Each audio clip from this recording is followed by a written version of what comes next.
Jadi hari ini kita ingin berdiskusi mengenai debris flow atau dalam bahasa Indonesianya aliran bahan rombakan. Dari hasil dari simulasi aliran bahan rombakan ini akan dikaji untuk memitigasi bencananya. Jadi nanti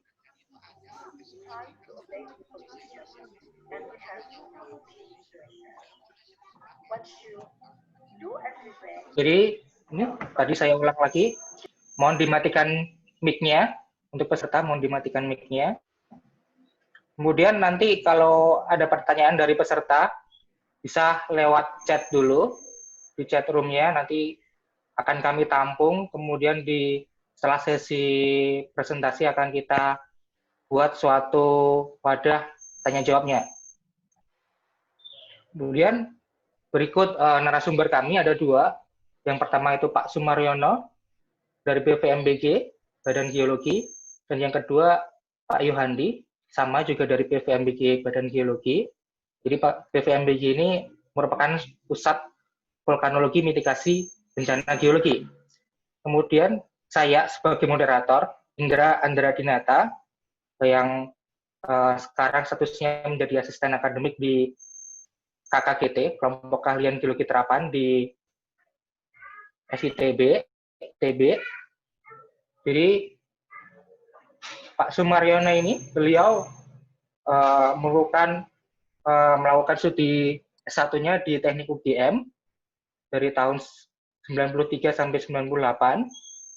Kemudian melanjutkan studi S2-nya di Geoteknik di Universitas Thailand di Chulalongkorn. Kemudian melanjutkan studi yang lebih tinggi lagi, S3-nya di Teknik Geologi 4 dari tahun 2012 sampai 2016. Mohon untuk peserta dimatikan mic-nya dulu. Maaf.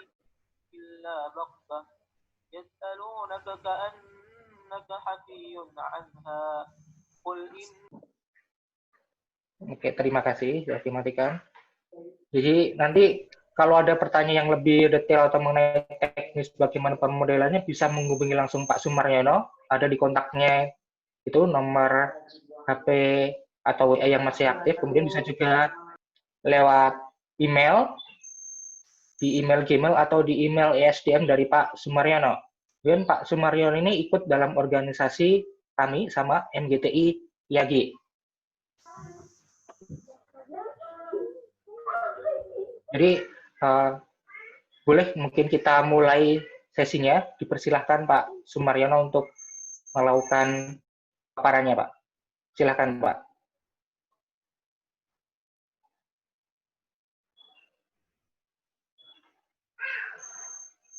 Silakan Pak Sumaryono.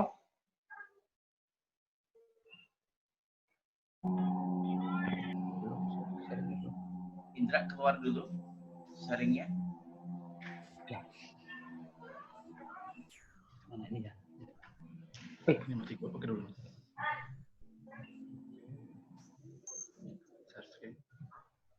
Yang ini benar. Dari awal apa?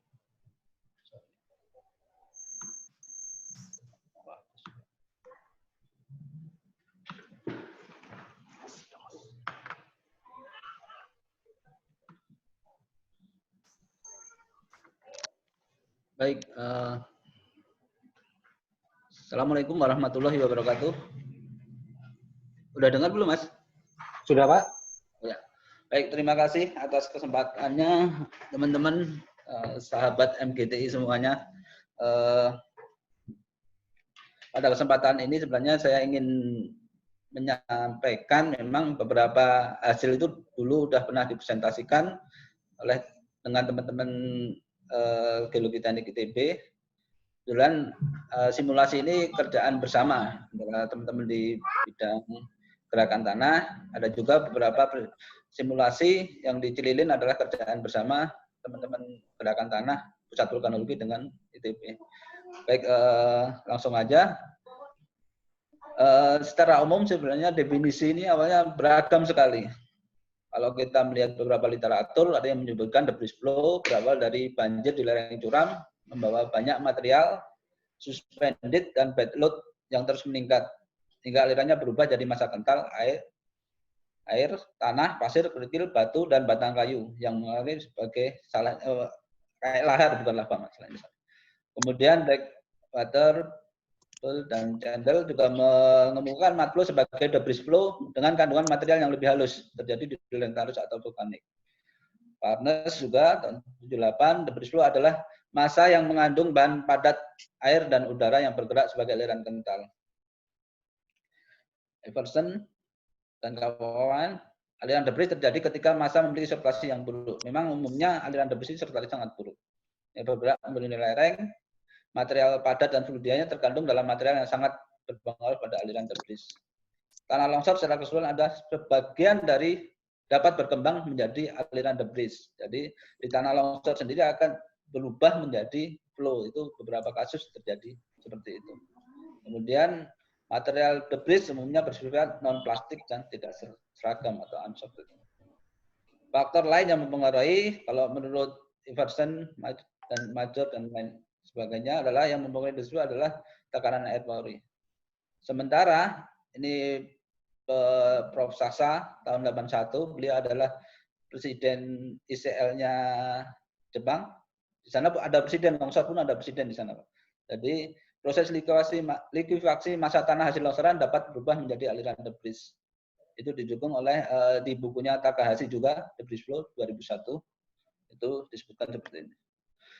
Nah, likuifaksi di perubahan dari longsor menjadi aliran debris melalui proses likuifaksi itu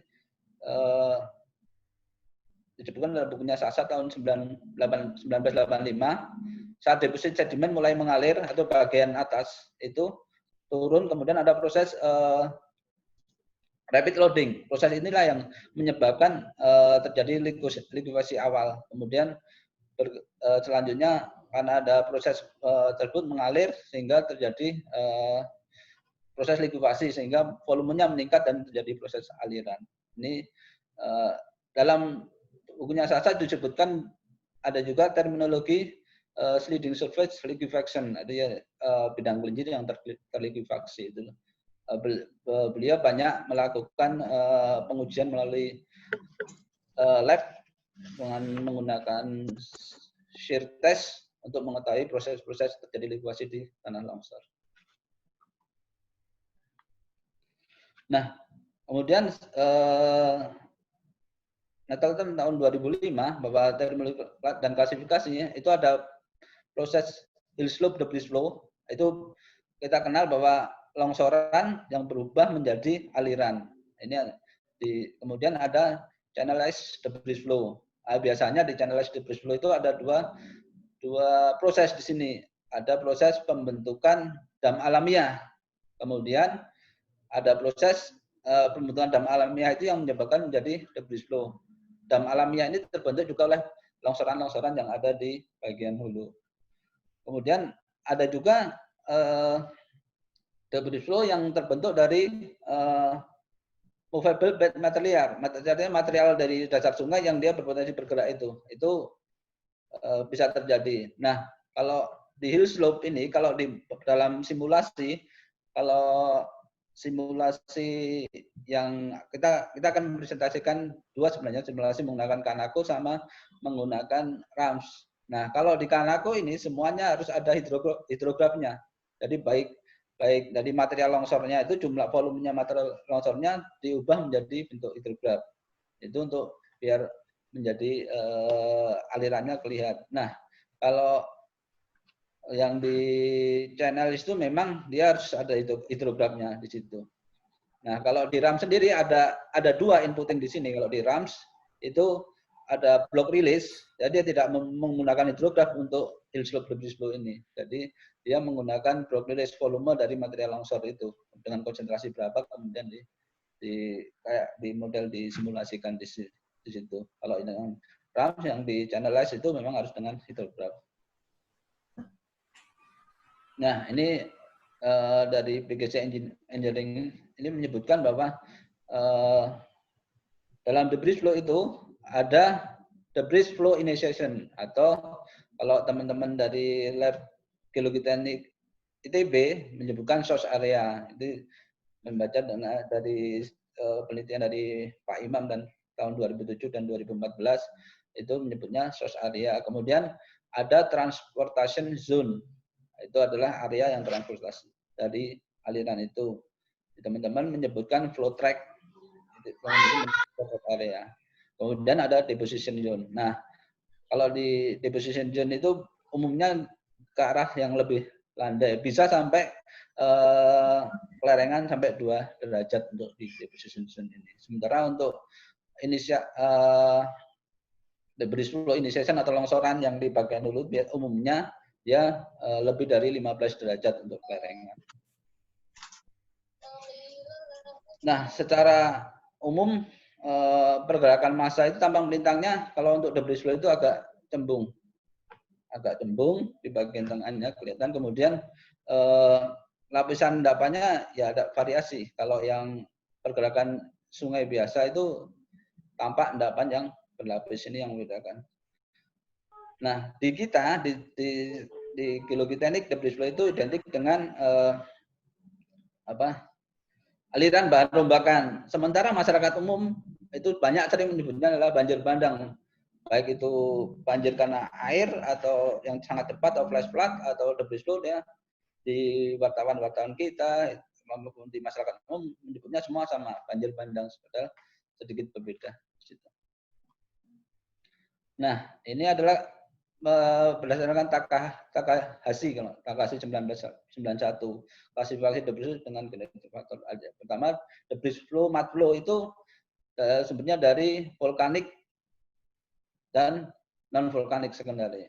Nah, mereka menyebutnya kalau yang lahar itu maksudnya vulkanik mud flow. Kalau klasifikasi dari Takahashi tersebut. Maaf, saya agak sering kebalik namanya karena ada 2 nama juga.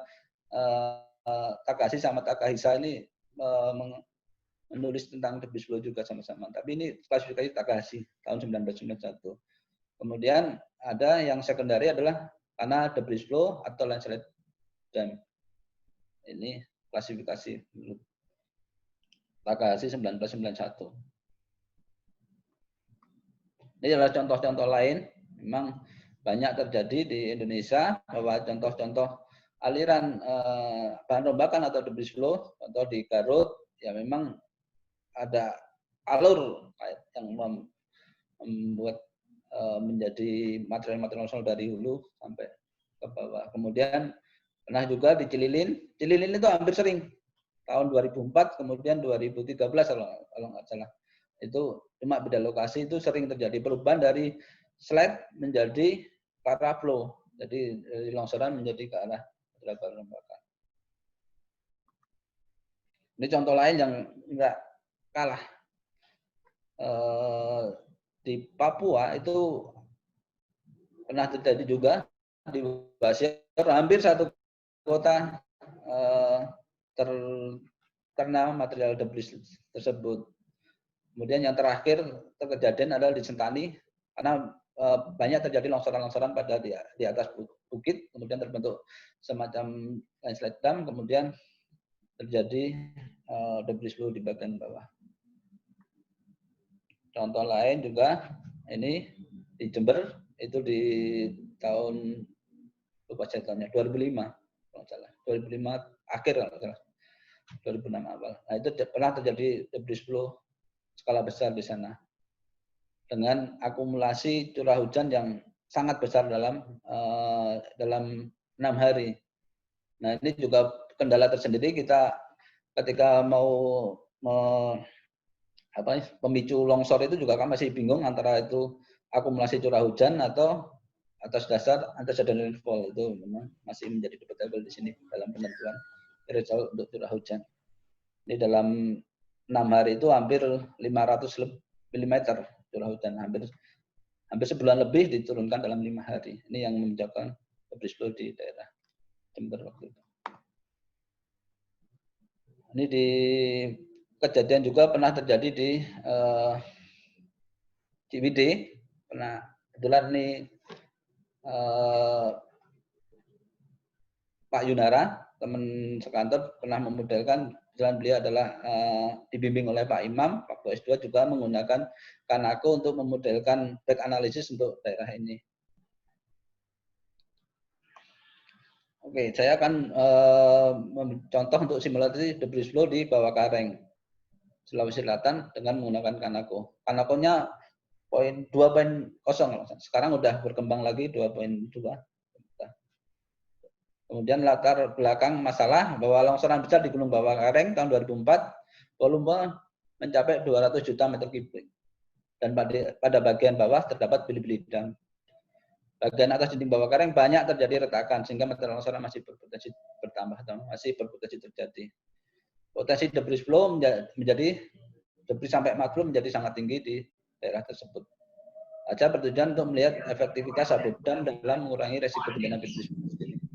Nah, kenapa pakai sabodam? Karena pada saat itu dapat informasi kami juga dapat surat dari PO untuk membantu penelitian di daerah bawah kareng ini. Kemudian sebenarnya existing sabodam udah ada 3, tapi ingin dibangun lagi untuk bagian yang lebih ke arah hulunya. Jadi kami mencoba untuk menganalisis. Ini kejadian waktu di bawah kareng. Kalau kita lihat longsoran terjadi pada tahun 2004.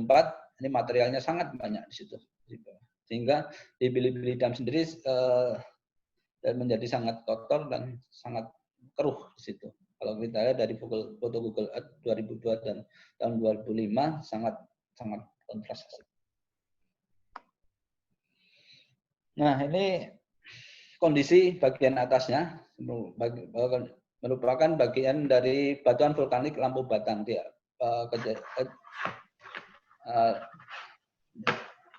Lokasinya di bagian hulu. Kalau ini bagian hulu di daerah sini, itu lokasi runtuhan dari dinding bawah kareng tersebut. Nah, komposisinya di situ ada lava, ada residu, dan material longsoran. Ini secara geologinya di bagian atas. Walaupun ada beberapa struktur yang, tapi saya nggak tahu struktur tersebut aktif apa enggak.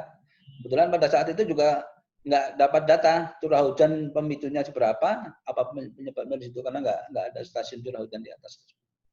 Sekarang udah banyak alat monitoring di bagian atas dibangun oleh Kementerian PU bekerjasama dengan JK. Ini kalau melihat bagian atas kondisinya memang banyak material-material yang masih sangat lepas di situ. Oh, ini maaf nggak kelihatan, ini adalah monitoring, bagian crack monitoring yang dilakukan oleh teman-teman PU, kalau nggak Balai Besar di Sulawesi Selatan. Pada saat itu kami berkoordinasi di sana dan mendapat data tersebut. Tapi maaf ini nggak kelihatan yang menyebutkan, yang mengidentifikasikan bahwa sekitar hampir 2 juta atau berapa, 18 potensi yang longsornya itu. Nah, sebentar, sorry. Nah, ini kalau kita lihat materialnya sangat-sangat pekat. Kadang-kadang ini mud flow, kadang-kadang lumpurnya banyak seperti ini. Ini tahun 2004 setelah kejadian, kemudian berapa bulan ya, 5-6 bulan setelah kejadian terjadi hujan deras di sana, kemudian materialnya kelihatan sangat-sangat pekat. Kemudian ini sehingga erosinya menjadi sangat tinggi di sini. Dan kadang-kadang ini pada tahun 2007 juga terbentuk terjadi aliran bahan rembakan lagi atau debris flow lagi dengan campuran ada boulder-boulder yang meluncur sampai bagian tengah itu di daerah sekitar Daraha, jembatan Daraha di sana. Sekarang jembatannya sudah sangat bagus di sana. Kalau kita lihat ini di Sabudam nomor 3, itu sebelum dibangun ini contohnya. Kalau sudah dihujan ini di tahun 2007 masalah. Ini kebetulan mendapat data dari teman-teman PU. Ini contoh video yang menggambarkan aliran, ya mirip lah seperti aliran lahar. Kalau kita lihat flowpath-nya agak banyak material lepas. Ini contoh. Dan udah penuh sabodamnya tentunya di sini. Karena materialnya sangat banyak. Nah, efeknya apa? Jadi riverbed-nya menjadi meningkat di sini. Riverbed dari Sungai Jenebrang menjadi meningkat, sehingga hampir 30 meter naiknya. Jadi potensi movable bed material otomatis menjadi sangat tinggi juga. Nah, karena aku sendiri sebenarnya mensimulasikan antara 1 dimensi dan 2 dimensi. Ini dikembangkan oleh Nakatani sama Wada, itu mahasiswa dari Kyoto University di Fakultas Kehutanan kalau nggak salah, erosion control di sana. Nah, 1 dimensinya itu adalah dari bentuk dari lebar sungai, kita bisa set di situ, kemudian kita bisa menaruh countermeasure di 1 dimensi. Kemudian yang 2 dimensinya itu adalah daerah alluvial fan-nya, karena mungkin software ini memang digunakan untuk mendukung kegiatan dari Sabu, sehingga ada banyak pilihan dam yang countermeasure yang bisa digunakan di situ. Nah, untuk menentukan titik penyebaran dari 2 dimensinya sebenarnya ada atas dasar kriteria ini, ada valley exit, the river, fan top, tributary junction, gradient checkpoint, fan portion, and standardized outlet. Nah, ini semua yang digunakan. Bagian ke atasnya adalah yang 2 dimensi, bagian yang alluvial fan-nya atau kipasannya itu adalah bagian atasnya adalah yang 1 dimensi, kemudian bagian yang depositionnya adalah bagian yang 2 dimensi. Ini adalah parameter-parameter yang digunakan di bagian dari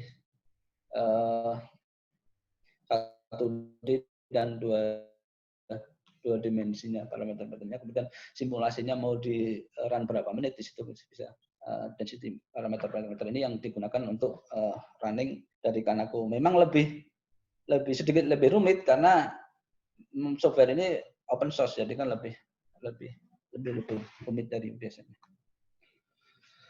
Nah, kemudian penghitungan konsentrasi material yang digunakan pakai konsentrasi 0,41, kebetulan ada menggunakan data-data rumus dari Takahashi ini untuk menghitung konsentrasi dari material debris. Kemudian sayang sekali saya tidak mendapat data hidrograf waktu itu, jadi cuma mendapat informasi bahwa debit puncak 10 tahunan sekitar 530 meter kubik per second. Jadi ini yang saya gunakan untuk simulasi. Kemudian data yang menjadi kendala simulasi pada saat itu memang data topografinya yang detail tidak ada. Jadi kami menggunakan yang 5 skala waktu, kebetulan dari PIG skala 50.000 itu, kemudian kami interpolasikan, kami create lagi untuk biar agak lebih detail lagi, sehingga memang topografinya ya sedikit berbeda, tidak terlalu jauh berbeda sih, tapi ada perbedaan beda karena data detail dari topografinya daerah tersebut tidak ada. Nah, ini proses inputting parameter, variabel yang disimulasi ini parameter topografi, suplai hidrograf dari upstream dengan atau tanpa sabodam di situ. Kemudian disimulasikan, kemudian hasil parameternya ada investigasi ke lapangan, penentuan hidrograf baik dari sungai atau dari volume longsoran. Tes laboratorium.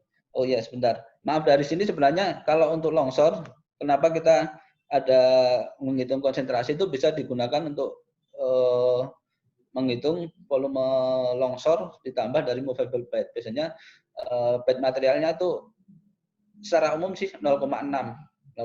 Jadi untuk material yang akan disimulasikan biasanya volume longsor dikali bed material dibagi dari konsentrasi debris flow tersebut. Ini secara basic konsepnya adalah untuk metodenya hampir sama sebenarnya dengan RAM, juga ada momentum equation, continue. Kemudian ada erosion dan sedimentasi, hampir sama dengan RAMS, cuma RAMS sedikit lebih simpel dalam formulanya. Ini adalah contoh. Ini kebetulan fotonya didapat setelah simulasi dilakukan. Jadi, nah, materialnya ini banyak terakumulasi di sana. Kemudian saya mencoba men-set 4 lokasi sabodam menggunakan tipe slit. Tipe slit itu ada celahnya karena seringkali isu sabodam ini menjadi isu ketika bagian atas di dam itu ada yang komplain erosi di bagian hilir menjadi sangat meningkat. Jadi selit ini masih memungkinkan untuk aliran yang materialnya melewati tapi dalam jumlah yang tidak terlalu banyak. Ini contohnya menggunakan 4 tipe sapu dam, kemudian sama mencoba mensimulasikan dari yang ada sapu dam dengan yang tidak dengan menggunakan sapu dam. Ini adalah hasilnya. Memang ini berarti tadi 530 itu saya running selama 1000 menit. Jadi totalnya hampir 530 meter kubik, berarti 530.000 meter kubik. Artinya 1000 detik, sorry, bukan 1000 menit. Nah, ini terjadi limpasan di bagian atas. Nah, kemudian saya coba menambah 4 sapu dam bagian atas untuk mengurangi limpasan tersebut.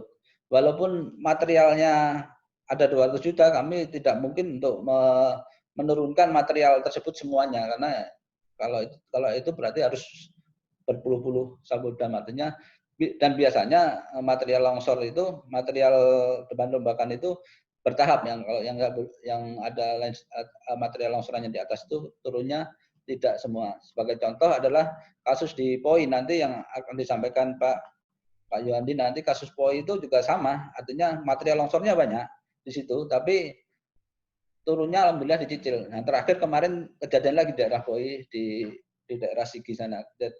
Itu kejadian lagi kemarin. Jadi setelah terjadi itu ada 2 kali kejadian. Jadi saya asumsikan nih 530.000 meter kubik tadi. Ini sehingga dari 4 sapu dam tersebut ternyata sangat efektif untuk mengontrol dari laju aliran bahan rombakan yang ada. Sangat efektif sehingga tidak terjadi overflow di sana. Nah, ini adalah ternyata simulasinya agak ke atas, dia sedikit agak diturunkan untuk kemudian dari JK dan ini konsultannya ini sedikit diturunkan. Ada 4 sapu dam juga yang dibangun, cuma dia variasi, ada yang close dan ada yang tipe celah di sana. Ada lebih tidak agak ke atas tapi agak diturunkan. Mungkin karena melihat aspek topografi yang sesuai biar lebih kuat dari sapu dam tersebut. Nah, ini kondisi sekarang di sana ada pekerjaan vegetasi juga di bagian atas untuk mengurangi erosi juga di daerah material longsor. Ini sekarang kalau ke sana udah nggak perlu khawatir. Kemudian ada sapu dam, banyak sapu dam yang ada sand mining juga. Kalau penuh ya diambilin, biar nanti kalau aliran bahan rombakan yang di atas jadi muncul ketangkap lagi.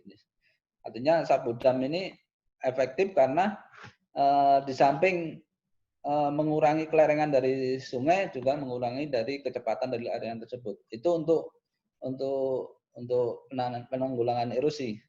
Itu sangat efektif. Tapi jangan dikaitkan dengan misalnya awan panas Merapi. Kadang-kadang menjadi yang disalahkan juga karena ada sapu dam, awan panas menjadi melimpas. Ini yang menjadi masalah. Tapi kan tujuan sapu dam sendiri untuk penanggulangan erosi atau lahar yang ada di sekitar situ. Ini contoh kasus kedua di Mukapayung. Kebetulan teman-teman dari Lab Geologi Teknik ITB bekerjasama dengan Pusat Vulkanologi untuk melakukan back analisis untuk di daerah tersebut. Ini Mukapayung Cililin itu pernah terjadi longsor yang berkembang menjadi aliran bahan rombakan juga di situ. Dan Cililin itu hampir sering kejadian seperti itu di Kecamatan Cililin. Yang disimulasikan berdasarkan konsentrasinya ada material konsentrasi 0,4 dengan boulder atau tanpa boulder. Artinya semacam training ball gitu di situ. Ada disimulasi di situ. Ini contoh. Nah, ini adalah hasil simulasi pada material konsentrasi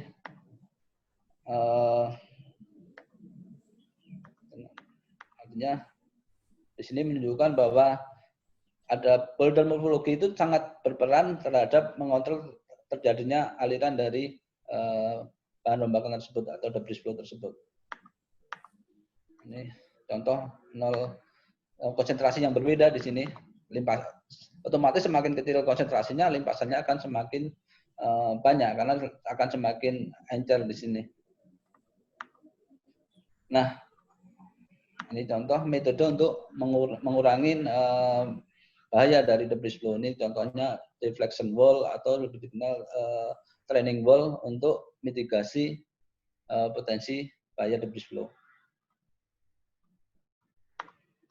Nah, dari simulasi yang dilakukan oleh teman-teman ITB dan teman vulkanologi di sini menunjukkan bahwa konsentrasi 0,4 adalah yang sesuai dengan kondisi di lapangan dan debris flow terjadi pada saat 7 menit 420 detik. Nah, ini adalah usulan, kebetulan saya sampaikan di sini, kami juga sebenarnya bingung juga karena ketika rapat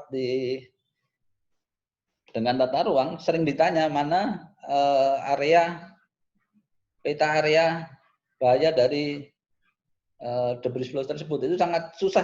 Sementara di kami sendiri belum ada standarnya. Kemudian kemarin JK mengusulkan seperti ini, bahwa cuma sayangnya tidak berdasarkan simulasi, jadi belum digunakan usulan ini karena ini atas dasar hanya peta topografi. Kemudian kita harus menentukan titik pecahnya di 2 dimensi. Ini cocok sebenarnya untuk di kipas aluvial, cuma atas dasar topografi aja. Ini yang belum kami terima. Dan ini atas dasar kejadian-kejadian yang ada di Jepang. Jadi bahwa yang sangat bahaya itu yang 10 derajat dari center line ini. Alasannya apa? Ini atas dasar dari kejadian aja, dari statistik kejadian aja. Kemudian disebutkan bahwa ini level yang tinggi di sini. Kemudian ada relative back-nya 5 meter from longitudinal line, itu ini yang digunakan kalau di teman atasnya langsung dibuat, kalau memang potensinya ada seperti ini ya dibuat pencegahan di sana. Nah, ini yang belum kesampaian. Mudah-mudahan ada ide dari sini untuk membentuk peta bahaya ini, karena belum di IG spasial juga belum ada validatanya di sini. Ya ada, cuma yang kami buat adalah atas dasar judgement aja, tidak ada standarnya. Jadi ini masih menjadi pertanyaan kita. Kesimpulannya adalah dari presentasi saya adalah perangkat lunak Kanako ini sangat bermanfaat dalam mengkaji potensi bahaya aliran debris. Faktor yang mempengaruhi terutama adalah kemiringan dasar sungai, morfologi, debit aliran, karakter material atau konsentrasi material. Yang jelas, yang berikutnya adalah sangat dibutuhkan resolusi dam atau topologi yang sangat detail di sini, karena sangat berpengaruh terhadap model yang dihasilkan. Dan ya, satu dam efektif untuk mengatasi debris flow. Hal ini karena memperlambat aliran sungai dan mengurangi kemiringan sungai.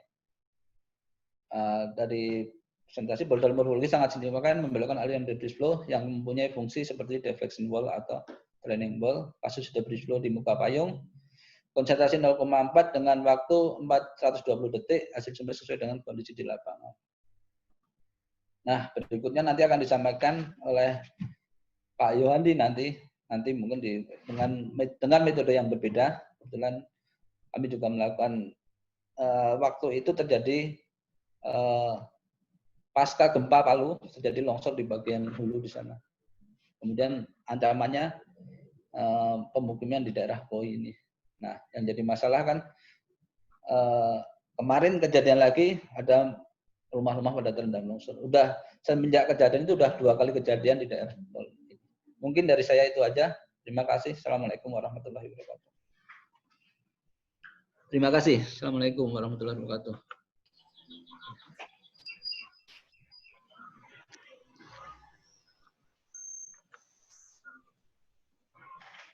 Baik, terima kasih presentasi dari Pak Sumaryono. Menarik ini untuk modeling aliran bahan rombakan menggunakan Kanako ini. Jadi boleh nanti kalau ada pertanyaan-pertanyaan silahkan langsung dinyalakan mic-nya atau bisa lewat chat room, bisa. Ini gambar, ini video salah satu contoh aliran bahan rombakan di Kecamatan Salem, di Desa Pasir Panjang, Brebes. Ini menarik juga mungkin, Pak. Jadi, saya ingin membuka pertanyaan mungkin, Pak. Jadi, kira-kira kalau menurut Bapak atau PVMBG, jenis sabodam yang paling cocok itu gimana, Pak? Apa faktor untuk memilih jenis sabodam itu, Pak? Mungkin pertanyaan pembukanya itu, Pak, mungkin, Pak. Ya. Boleh yang lain silahkan. Baik, sebenarnya kan tipe sabodam itu ada tiga, Mas. Ada screen, Pak. Iya, Pak. ada screen yang model screen itu, kemudian ada slit, ada closed dam. Nah,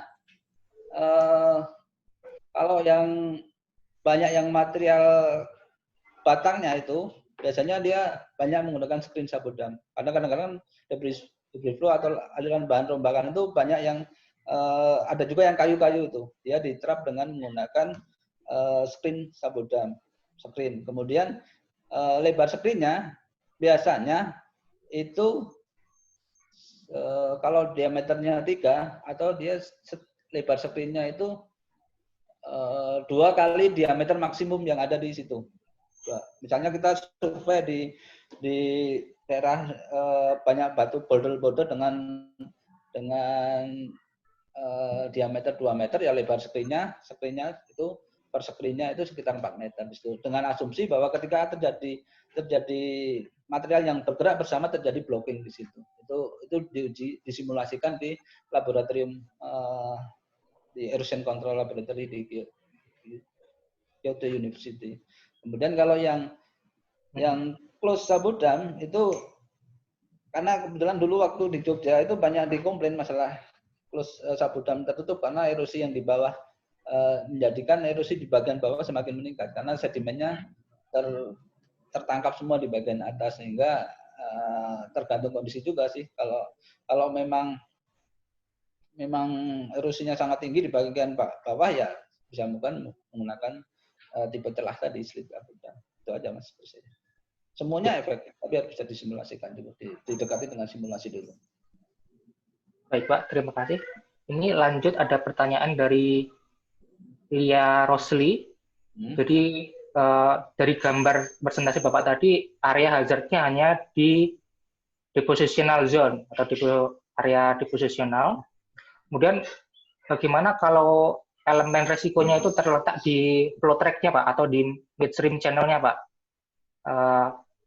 Bagaimana buffer zone yang akan kita assign di situ, Pak? Dan bagaimana memvalidasi area bahaya di midstream atau di flow track itu, Pak?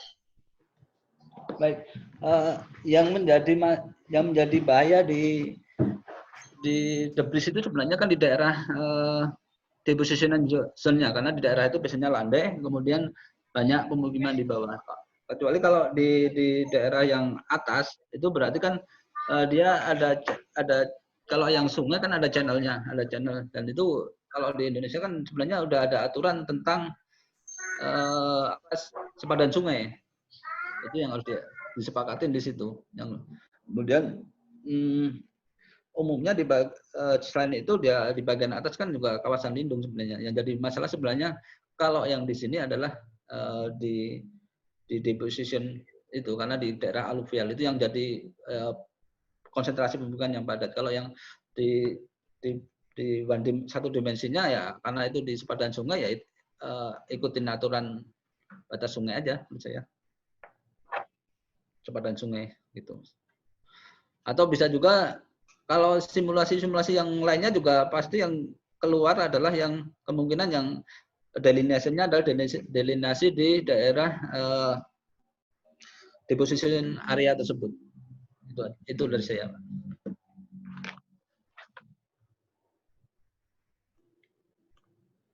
Baik, selanjutnya pertanyaan dari Benihsan. Ini mengenai output file dari pemodelan Kanako atau RAMS ini, apakah bentuknya nanti dalam bentuk vektor atau raster, Pak, sehingga dapat diintegrasikan dengan software lainnya, seperti itu, Pak?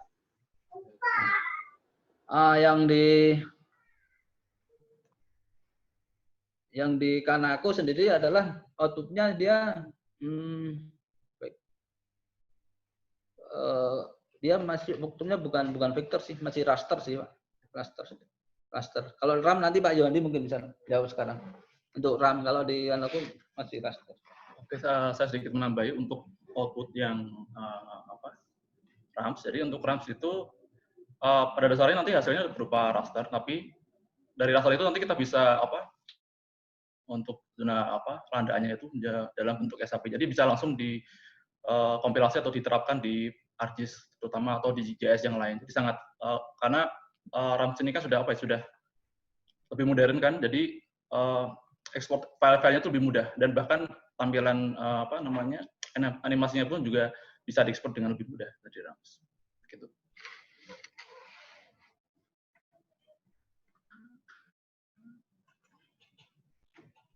Baik, Pak. Ini pertanyaan selanjutnya dari peserta.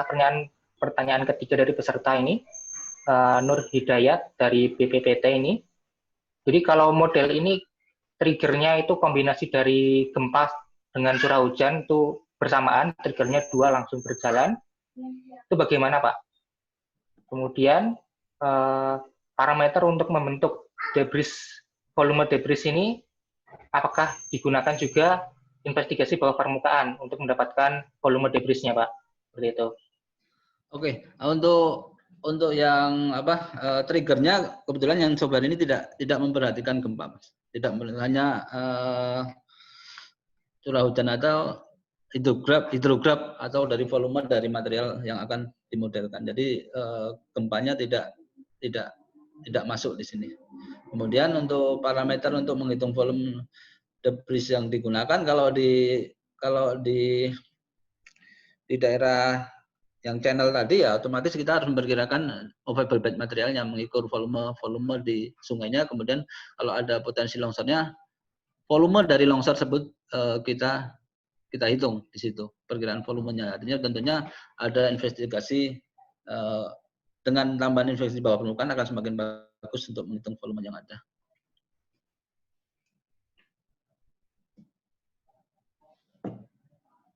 Mungkin itu Pak jawaban ya. saya.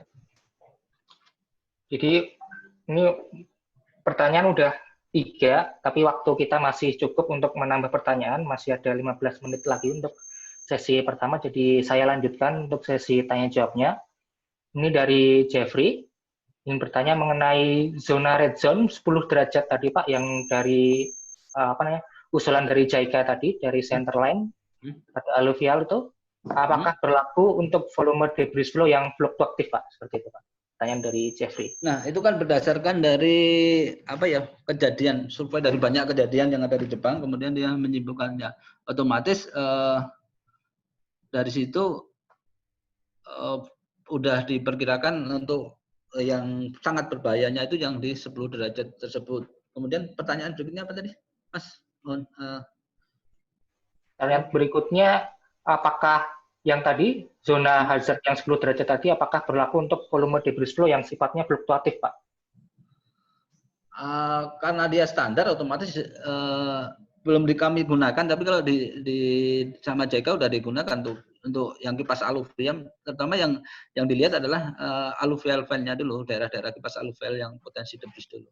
Untuk itu yang digunakan untuk daerah fluktuatif otomatis ya.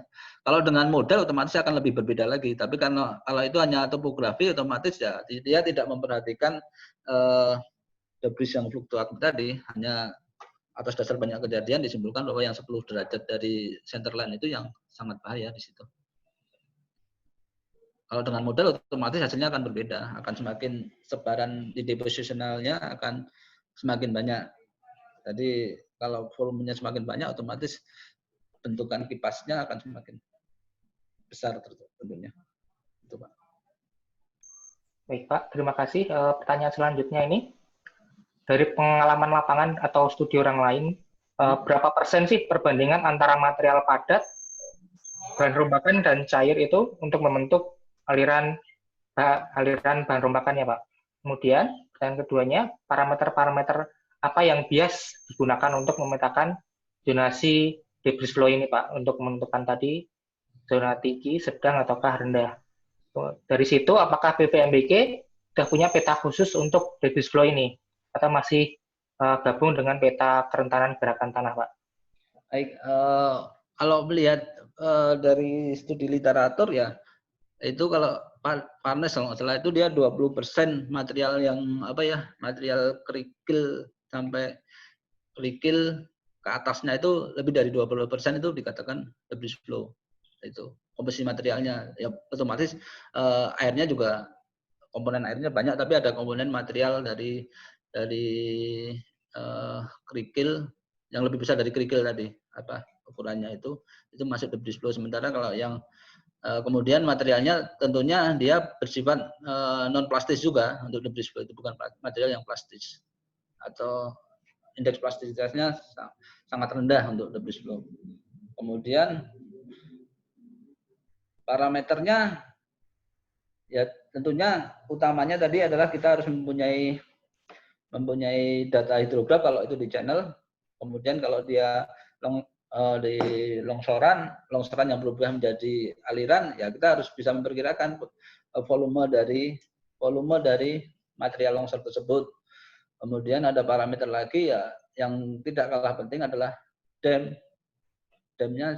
atau topografi. Kalau semakin detail otomatis akan semakin bagus model yang digunakan. Di samping itu dam, konsentrasi dari debris kita bisa menghitung menggunakan formula Takahashi tadi. Nambahin dikit. Ya, mungkin Pak Iwan dia nambahin juga. Ada tadi yang terkait komposisi material ya antara yang padat dengan yang cair. Sebenarnya ini juga salah satu problem di debris flow karena variasi dari debris flow itu sangat beragam kalau kita melihat dari komposisinya. Makanya terminologinya itu sangat beragam. Jadi ada debris flow, ada mud flow, ada hyperconcentrated flow. Ya kan? Itu kan sebenarnya cuma yang membedakan adalah di komposisinya dan jumlah komposisinya. Jadi itu pun yang membuat kami kesulitan saat melakukan simulasi juga karena kita ingin membuat simulasi seperti apa itu kan juga perlu dipikirkan, ya kan. Nah, kadang-kadang kita memperhatikan dari pendapatnya seperti apa, kemudian kejadian histori debris yang masa lalu, dan itu yang jadi dasar kita menjadi untuk mensimulasikan sebuah aliran debris mungkin itu. Tambahannya, kalau untuk yang di petanya sebenarnya masih gabung, cuma metodenya kita belum, itu masih judgement semua, masih judgement yang peta aliran bahan rombakan atau disebut banjir bandang di situ ada digabung dengan peta kerentanan gerakan tanah, itu masih gabung. Cuma kalau yang peta kerentanan gerakan tanah sendiri sudah ada standarnya, kita sudah punya SNI, jadi semua bisa memetakan. Cuma yang debris ini yang belum ada standarnya. Mudah-mudahan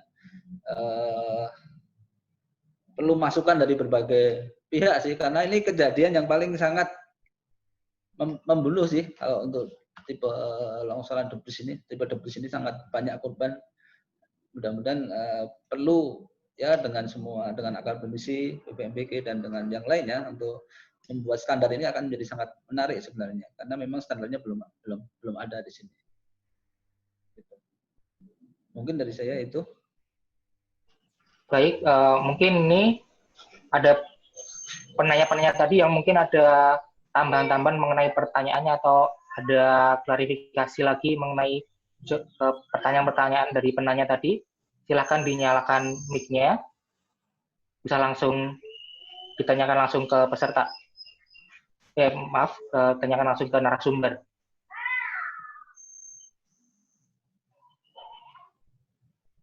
Baik, kalau tidak ada pertanyaan lagi dari penanya yang sebelumnya, ini saya lanjutkan pertanyaan terakhir dari sesi pertama ini dari Pak Yudi Darlan. Jadi, apa ada kasus contoh debris flow di sekitar pesisir yang kemungkinan berkaitan dengan coastal hazard atau tsunami?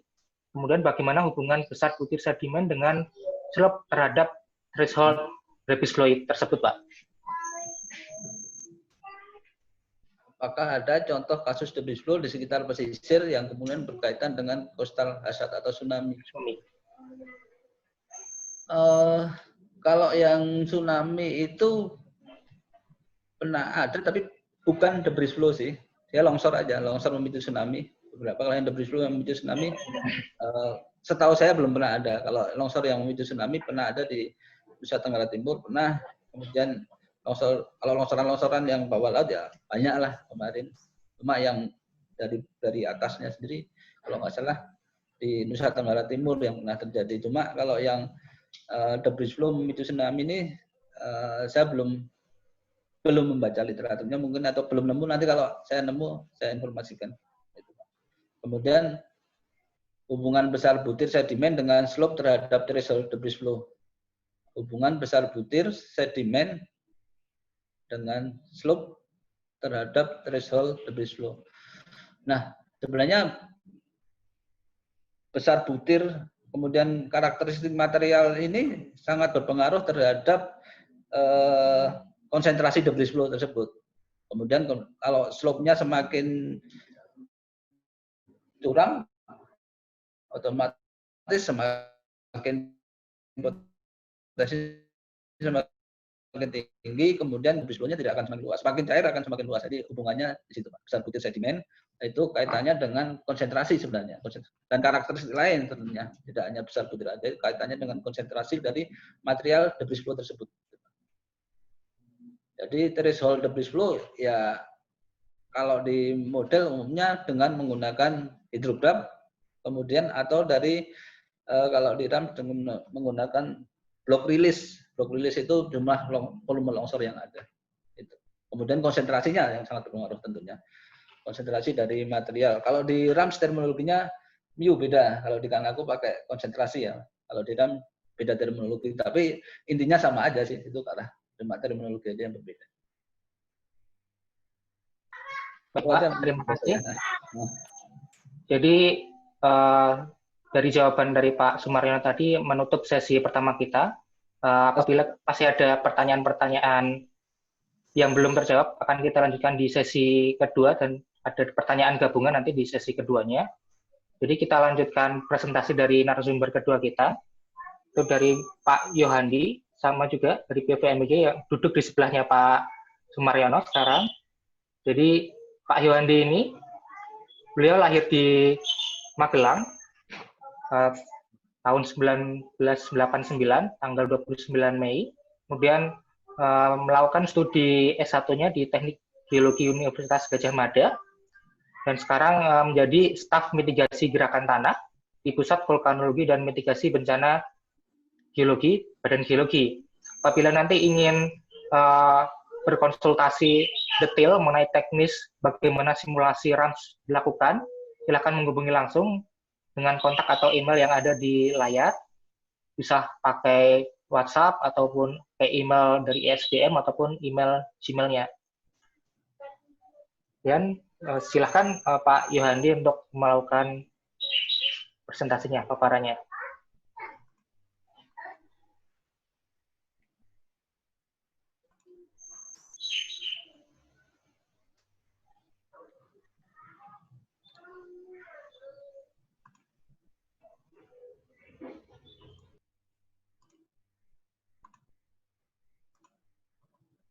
Gimana nih, Mas?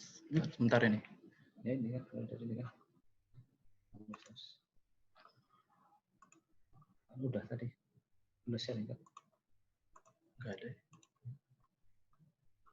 Udah di situ, tinggal sharing aja. Kan udah sharing. Belum.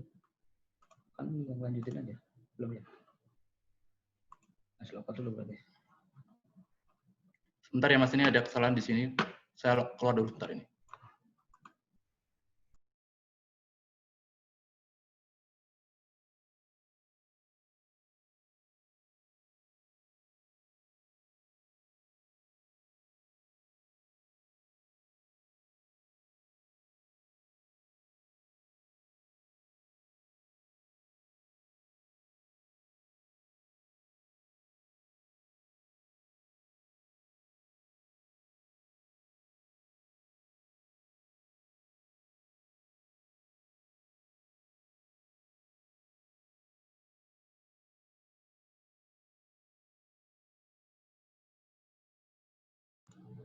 Tes.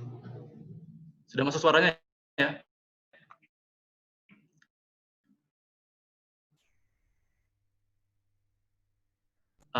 Meneruskan apa yang sudah dipresentasikan oleh Pak Sumaryono. Jadi intinya adalah sharing tentang aplikasi-aplikasi atau simulasi-simulasi yang pernah kami lakukan yang menggunakan aplikasi yaitu RAMS. Baik. Jadi apa itu RAMS? Jadi RAMS itu atau Rapid Mass Movement Simulation adalah sebuah perangkat lunak atau software yang digunakan untuk pemodelan numerik dinamik yang awalnya didesain untuk pemodelan longsoran salju. Yang kemudian semakin berkembang untuk pemodelan aliran massa yang lain seperti lahar dan juga aliran debris. Nah, RAMS ini mirip dengan Kanako. Jadi dia menggunakan model kontinum. Di sini di RAMS dia menggunakan aliran fluida volumisam yang berdasarkan dari aliran fluida volume yang menjelaskan aliran debris sebagai hidrolika berdasarkan kedalaman rata-rata model kontinum. Nah, ini persamaan yang digunakan di RAMS. Jadi kalau di RAMS ini dia membagi friksinya atau resistasi friksinya menjadi dua, yaitu ada dry column type friction atau mu yang berskala dengan tegangan normal, atau yang kalau di Kanako itu dia mirip dengan konsentrasi, dan juga viscous turbulent friction atau C. Nah, yang dituliskan seperti di slide persamaannya. Yang kemudian semakin berkembang di versi RAMS yang 1.6.2 dengan menambahkan kohesi. Kemudian dalam membuat simulasi menggunakan RAMS, ada beberapa parameter yang dibutuhkan. Yang pertama adalah DEM dan ortofoto. Jadi DEM ini sangat penting dan utama karena menjadi dasar atau base untuk di mana aliran itu akan aliran debris yang akan kita simulasikan. Dan DEM ini bisa digunakan juga sebagai tampilan untuk 3 dimensinya. Sedangkan ortofoto itu bisa digunakan untuk visualisasi 2 dimensi dan juga memudahkan kita dalam menentukan titik awal atau titik inisiasi suatu aliran yang akan dimodelkan. Yang kedua adalah input inisiasi titik awal aliran. Nah, ini juga penting karena seperti kita tahu bahwa titik kejadian di sebuah aliran bahan rombakan atau debris probe bisa di mana saja, dan kita perlu mengidentifikasi kira-kira titik-titik mana yang potensial terjadi sebagai awal untuk terjadi aliran. Nah, biasanya salah satu contoh yang bisa diterapkan yaitu dengan melihat pola pengalirannya. Jadi biasanya di pertemuan titik-titik anak-anak sungai yang menjadi satu di bagian hulu itu bisa dijadikan salah satu titik atau awal di mana dia akan dialirkan. Kemudian input volume ini juga penting karena menentukan besarnya material yang akan disimulasikan. Kemudian tadi ada input friksi, mu dan C, juga massa jenis batuannya, kohesi, dan juga debit. Nah, untuk debit ini digunakan untuk yang model menggunakan hidrograf. Tadi seperti yang sudah saya sedikit jabarkan bahwa aliran debris ini komposisinya sangat beragam, jadi yang sangat cair sampai sangat pekat itu bisa ada kemungkinan menjadi seperti itu. Nah, di dalam RAMS, dalam kita mensimulasikan itu sangat bergantung dengan tadi friksinya, yaitu mu dan C. Dan perlu untuk dilakukan kalibrasi tertentu untuk kita menentukan nilai friksi yang akan diterapkan di dalam sebuah set skenario yang akan dimodelkan. Nah, untuk RAMS sendiri nilainya itu bervariasi. Jadi biasanya untuk yang kita anggap granular flow atau yang kita anggap pekat itu sekitar dari 1 sampai 200, dan untuk yang turbulent atau mud flow itu dari 200 sampai 1000. Sedangkan untuk yang mu tadi itu dari yang 0,1 sampai 0,4. Jadi kalau di RAMS dari modulnya tuh dijelaskan bahwa untuk angka lebih dari 0,4 itu tidak menghasilkan hasil yang tidak memuaskan. Nah, ini tadi berkaitan juga dengan titik inisiasi dari RAMS. Jadi di dalam RAMS mereka menggunakan release information seperti yang sudah disebutkan oleh Pak Sumaryono juga.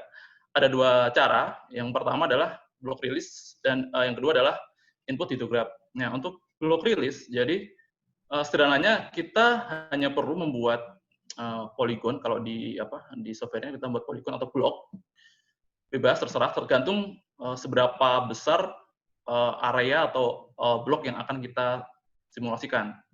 Jadi seperti di gambar terlihat, ya kita tinggal membuat poligonnya. Nah, kemudian dari blok ini dia akan didapatkan luas. Nah, biasanya volumenya itu didapatkan dari luas tadi yang kita kalikan dengan tebal yang kita estimasikan. Dan biasanya di RAMS itu sudah otomatis itu. Jadi kita tinggal letakkan tebalnya berapa, nanti dia bisa menghitung. Jadi kita bisa memperkirakan berapa sih volume yang akan kita modelkan. Yang kedua adalah hidrograf. Jadi hidrograf kan menggambarkan hubungan dari debit dengan waktunya. Nah, kalau kita mempunyai data hidrograf yang cukup lengkap dari sebuah aliran sungai atau mungkin dari data curah hujan, itu bisa kita masukkan di dalam input RAMS tadi. Di RAMS itu ada kira-kira 10 poin yang bisa dimasukkan, dan sangat baik jika untuk diterapkan untuk tadi debit flow yang bertipe kanal atau channelized debit flow tadi yang untuk yang block release itu sangat baik diterapkan untuk tipe yang hillslope atau tipe yang avalanche atau longsor yang berkembang menjadi aliran bahan rombakan. Nah, jika kita tidak mempunyai data yang baik, jika kita tidak mempunyai data hidrograf yang lengkap atau tidak ada sama sekali, di RAMS itu memberikan opsi yaitu simple hidrograf. Jadi sederhananya kita hanya menentukan berapa estimasi total volumenya, kemudian debitnya juga, Qmax-nya, dan juga kecepatan awalnya. Nah, di dalam menggunakan input hidrograf kita perlu juga menentukan arah awal kemana aliran akan dialirkan. Nah, di RAMS kita menentukan besarnya seperti yang digambar di sini. Dari sumbu X kita tarik ke arah kiri. Nah, misalkan kita ingin membuat aliran di sini ke arah barat daya, nah, maka kita tarik sekitar angka 160 derajat. Nah, kita selanjutnya masuk saja ke beberapa studi kasus yang pernah kami lakukan. Jadi ada 3 yang sekiranya bisa kami share di sini, yaitu yang pertama Banjir Bandang Sambelia, yaitu di Lombok Timur, kemudian yang di Poi Sigi, dan yang ketiga adalah di Sentani, di Papua. Jadi yang pertama adalah di Sambelia di Lombok Timur. Jadi ini dilakukan pada tahun 2017. Jadi kenapa kami melakukan kajian ini? Karena dari data historikalnya, dari data kejadian masa lalunya, dari 10 tahun terakhir, dari tahun 2006 hingga sekitar tahun 2017, banyak sekali kejadian banjir bandang. Di sini banjir bandang ada yang debit flow, ada yang flash flood, dan kejadiannya sebenarnya di daerah-daerah yang saling berdekatan, di Belanting, di Sugihan, di Obel-Obel, kemudian di beberapa sungai, dan dampaknya rata-rata selain ada yang meninggal, juga ada banyak rumah yang tersapu. Kemudian yang paling sering adalah membuat jalan atau jembatan terputus, sehingga beberapa desa terisolasi. Lanjut. Ya, ini lokasinya Sambelia. Jadi Sambelia itu di Pulau Lombok, di bagian timur lautnya, di sini, di bagian timur laut. Nah, dari peta hillside, itu kita bisa mengidentifikasi tipikal kipas-kipas alveolar yang terbentuk, yang pernah ada, yang terbentuk pada masa lampau. Dan dari peta-peta ini kita bisa mengidentifikasi, yaitu ada sekitar 3 yang besar, yaitu di Kokok Padamakan, Kokok Nangka, dan Kokok Sambelia. Jadi Kokok ini itu bahasa lokal Lombok, yang artinya adalah sungai. Nah, kita bisa melihat bahwa dari hillside itu terlihat kipas alveolar yang sangat-sangat luas dan sangat besar. Nah, ini yang kita tentukan, yang ingin kita simulasikan di dalam sebuah model. Nah, kemudian dari geologinya, daerah kajian kita ini itu masuk dalam lava, breksi, dan tuff yang merupakan hasil kegiatan Gunung Api Pusuk dan Nangi, dan juga Rinjani. Nah, di lapangannya itu dari kelompok batuan gunung api yang dipisahkan itu, ya kami menjumpai bagian-bagian saja. Jadi ada, ya kita tunjukkan endapan banjirnya, endapan alveolarnya juga, kemudian di atasnya juga ada jatuhan piroklastik, dan ini sangat beragam. Semakin dulu juga ada juga kita ketemu beberapa masalah lain seperti amplas dan lain yang itu juga kejadian masa lampau. Kemudian ini beberapa gambaran di lapangan. Nah, jadi yang foto yang pertama yang di atas ini di Kokok Nangka. Jadi terlihat bahwa ada kontras morfologi sangat tajam. Jadi di bagian hulu di sini sangat terjal, elevasi juga lebih dari 20 derajat. Nah, semakin ya ke hilir dia sungainya ini kalau musim kemarau dia kering, seperti ini, sangat kering. Tetapi jika musim hujan ini ya yang dari kering ini bisa menjadi daerah dataran banjir gitu kan, dan sangat luas. Dan ini panjang lebar sungainya sangat luas, jadi sekitar 100 meter lebih. Jadi memang benar-benar cukup luas. Nah, ini yang materialnya itu juga material endapan air yang atau banjir bandang pada masa lalu. Nah, kemudian di atasnya, di bagian arah ke hulunya, kita menemukan juga melihat ada dam yang pernah dibangun, yang ada sampai sekarang. Nah, dam ini dibangun dari informasi masyarakat, dibangun setelah kejadian banjir bandang tahun 2006. Dan sampai sekarang juga masih cukup efektif. Yang ketiga, ini di daerah Sambalia, jadi di daerah yang tadi kita lihat dari setelah Kipas Alvia, ternyata memang di lapangannya, di sepanjang dataran yang luas itu, kita menjumpai banyak sekali bongkah-bongkah gravel, batu-batu yang sangat terjebak acak, yang kita lihat ini sebagai bukti bahwa ini memang material dapat banjir bandang pada masa lalu. Nah, ini kemudian di bagian dulu di Koko Pademangan kita jumpai juga yang tadi disebut oleh Mas Marion juga mungkin yang movable bed. Jadi hasil dari longsoran di tepi-tepi sungai yang kemudian mengisi sungai yang bisa jadi nanti menjadi material yang akan terbawa oleh si debris ini. Nah, kemudian kita masuk ke pemodelannya. Jadi untuk yang bisa melihat tadi idenya adalah kami ingin mengetahui jadi bagaimana kalau kita mempunyai volume tertentu yang kemudian kita gelontorkan sejauh mana endapan ini akan berhenti gitu kan. Kemudian kita membuat ketetapan, jadi volumenya kita membuat 1 juta sampai 3 juta. Jadi kita memperhatikan panjang dan lebar sungai yang kita juga kalikan dengan tebal. Jadi kita estimasikan berdasarkan juga panjang, lebar dan tebal sungai. Kemudian kita tarik 0,01.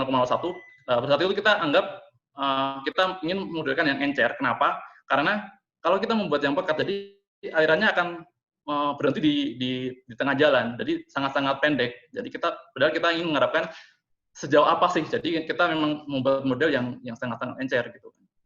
Dan kemudian C-nya kita tarik sekitar 700 dan kohesinya kita anggap cohesionless atau kosong. Dan debitnya kita dapat Qmax-nya dari penelitian Hidayani tahun 2015 sekitar 2.800 kubik. Nah, dari hasilnya sebenarnya normal ya. Maksudnya normalnya ya semakin besar volume maka landaannya juga akan semakin panjang. Tapi yang unik atau yang bisa kita tarik dari sini adalah bagaimana pola dia bergerak. Jadi dari sini kita tahu bahwa selain dia mengikuti pola sungainya, nah kita bisa mengetahui di mana dia pecahnya tuh di mana, pecah awalnya itu di mana. Seperti tadi yang Mas Marion bilang untuk yang kipas alveolnya atau zonasi posisinya. Nah, dari sini kita bisa melihat perubahannya dan kita bisa mendelineasi ya zona-zona yang landaannya sejauh mana dari situ. Itu yang bisa menarik. Dan di sini terlihat bahwa memang hampir semuanya membentuk kipas alveol yang cukup besar. Dan panjangnya juga sampai beberapa, ada yang sampai ke laut ya, karena dia memang laut. Dan panjangnya di sini sungainya juga sekitar 5-6 km. Nah, ini sini adalah hasil jumlah panjang maksimum dan luas landaannya, hasil dari pemodelannya kita lihat seperti tadi yang sudah saya sebutkan. Kemudian hal lain yang ingin kita lihat adalah kita punya peta aliran bahan rombakan yang terintegrasi dengan peta sikat kita yang sudah publish. Tapi peta debris ini atau peta aliran bahan rombakan ini seperti yang tadi sudah disebutkan dibuat pada waktu yang senior kami dengan menggunakan metode yang mungkin masih belum baku, masih profesional, istilahnya adjustment lah, masih adjustment. Nah, dari hasil tarikan peta aliran bahan rombakan yang lama ini terlihat bahwa yang seperti di sini cenderung tidak kalau kita cenderung lurus, jadi tidak mengikuti morfologi sungai. Mungkin juga karena mungkin dulu kan damnya juga belum update seperti sekarang ya, masih topografi yang masih kasar, jadi bisa dimaklumi sih. Nah, dengan menggunakan RAMS kita bisa satu bisa memvalidasi dan juga sedikit mereduksi hal-hal itu. Jadi kita lihat kalau di RAMS itu kita alirannya itu akan jauh lebih bagus, lebih terlihat lebih tegas untuk ini, dan bentukan kipasnya itu juga lebih bagus, lebih real. Di sini kita lihat bentukannya sangat menunjukkan karakter dari sebuah aliran dari debris flow. Oke, jadi kira-kira ini sebenarnya merupakan proyek awal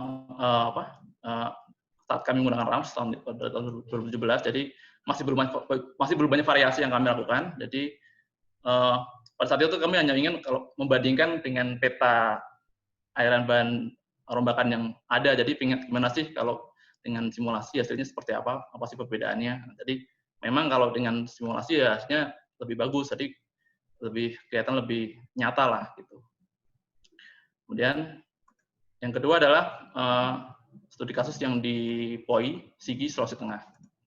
Jadi tadi sudah disebutkan oleh presentasi Pak Mariono bahwa kejadian di POI, Sigi ini itu dipicu oleh gempa bumi, gempa Palu 7,4 skala Richter tahun September 2018. Nah, POI sendiri di sini itu kalau dari Palu sekitar 30-an kilo lah. Dulu tuh sekitar 2 jam kalau dari kota Palu. Nah, kalau dari geologinya ya, dia di sini merupakan bagian dari batuan terobosan granit. Jadi memang di lapangan kita jumpai memang lapukan-lapukan granit ya, dan memang masih kelihatan butir-butir yang kasar-kasarnya itu. Nah, ini kondisi di lapangannya waktu itu. Tadi juga beberapa sudah disinggung oleh Pak Mariono. Jadi jujur pada saat itu ini sebenarnya kita awalnya tidak kesini pada saat itu, cuma kita awalnya adalah untuk menginventarisir longsoran yang terjadi akibat gempa di Palu itu. Cuma pada saat itu tiba-tiba kami dihubungi oleh BPBD setempat itu, dan juga BNPB ya, karena pada saat itu juga bencana nasional, bahwa ada info longsor besar yang berpotensi menjadi banjir bandang. Setelah di lapangan kita cek, ternyata memang buat saya sendiri ini memang mungkin salah satu yang paling besar ya yang pernah saya lihat di lapangan secara langsung, bahwa ini kita lihat sendiri bahwa si longsorannya itu kalau dari hasil perhitungan dari kita estimasi dari drone juga itu sekitar lebar 340 meter sampai panjang hampir 950 meter. Nah, yang menjadi masalah adalah arah si longsoran ini itu langsung muka ke muka dengan desa POI, benar-benar di depannya gitu. Nah, ini yang membuat masyarakat itu ya khawatir, panik, takut kalau kejadian ada banjir bandang, karena dari info masyarakat juga bahwa banjir bandang ya sering terjadi di situ dari beberapa waktu selama masih ada mereka. Meskipun dari info juga sejauh yang saya dengar tidak sampai menimbulkan korban jiwa, tapi kan ada ketakutan yang beredar di masyarakat. Nah, dari situ kan kami berpikir apa sih yang bisa kami lakukan untuk mensiasati hal ini. Nah, salah satunya yaitu dengan pemodelan membuat simulasi aliran debrisnya. Nah, untuk membuat simulasinya ya kita pertama membuat delineasi dulu area dari longsorannya. Kita pakai drone, jadi waktu kita ke lapangan kita naik, tapi nggak sampai ke daerah melalui jalur sungainya, kita menyisir lewat pegunungannya dari atas. Kita terbang drone, kita petakan sedikit, kita bisa mendelineasi luasan dari si longsoran ini. Nah, dari situ kita bisa dapat volumenya dengan membuat estimasi tebalnya sekitar ya hampir 3 juta kubik. Kemudian kita tetapkan densitasnya, mu-nya juga. Nah, di sini kita mencoba variasikan dari 0, sampai 0,3. Jadi kita ingin melihat variasi-variasi yang ada seperti apa hasilnya.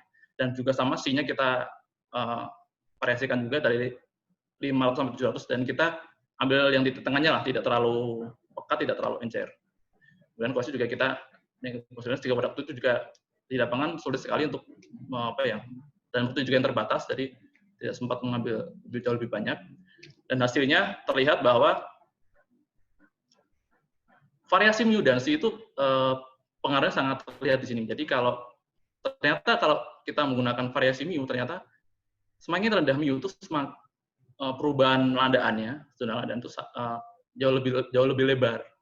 Jadi semakin tinggi mu-nya akan semakin lebih pendek dan lebih tidak terlalu jauh landaannya. Tetapi jika variasi Z-nya itu berpengaruhnya tidak di zona landaannya, tapi di kecepatan dan juga tinggi alirannya dan juga tekanannya. Jadi ini kira-kira dari salah satu contoh yang simulasinya kira-kira seperti ini.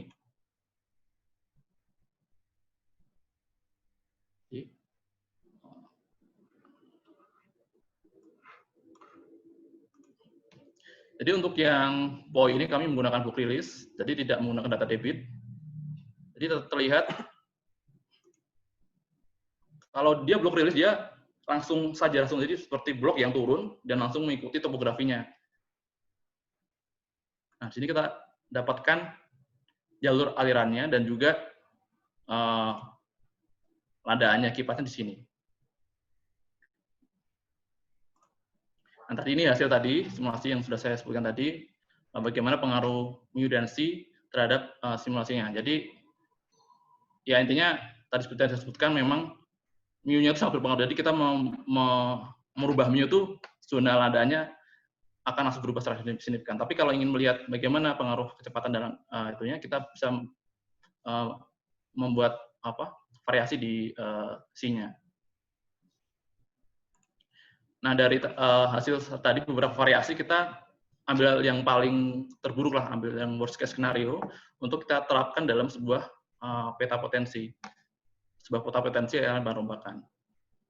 Nah, dari hasil tadi dari dalam situ, rasternya tadi, itu bisa langsung kita olah lagi, kita bisa jadikan SAP juga, dari menggunakan AGIS. Langsung kita bisa layoutkan juga sesuai keinginan kita sendiri. Nah, dari sini, terlihat memang ya si airannya memang kalau dia mengalir semua materi itu turun, ya pasti akan sampai ke POI, membuat alfa-alfa di POI. Nah, ini yang ingin kita coba buat peta potensi, dan juga nanti di sini kita membuat peta jalur evakuasinya.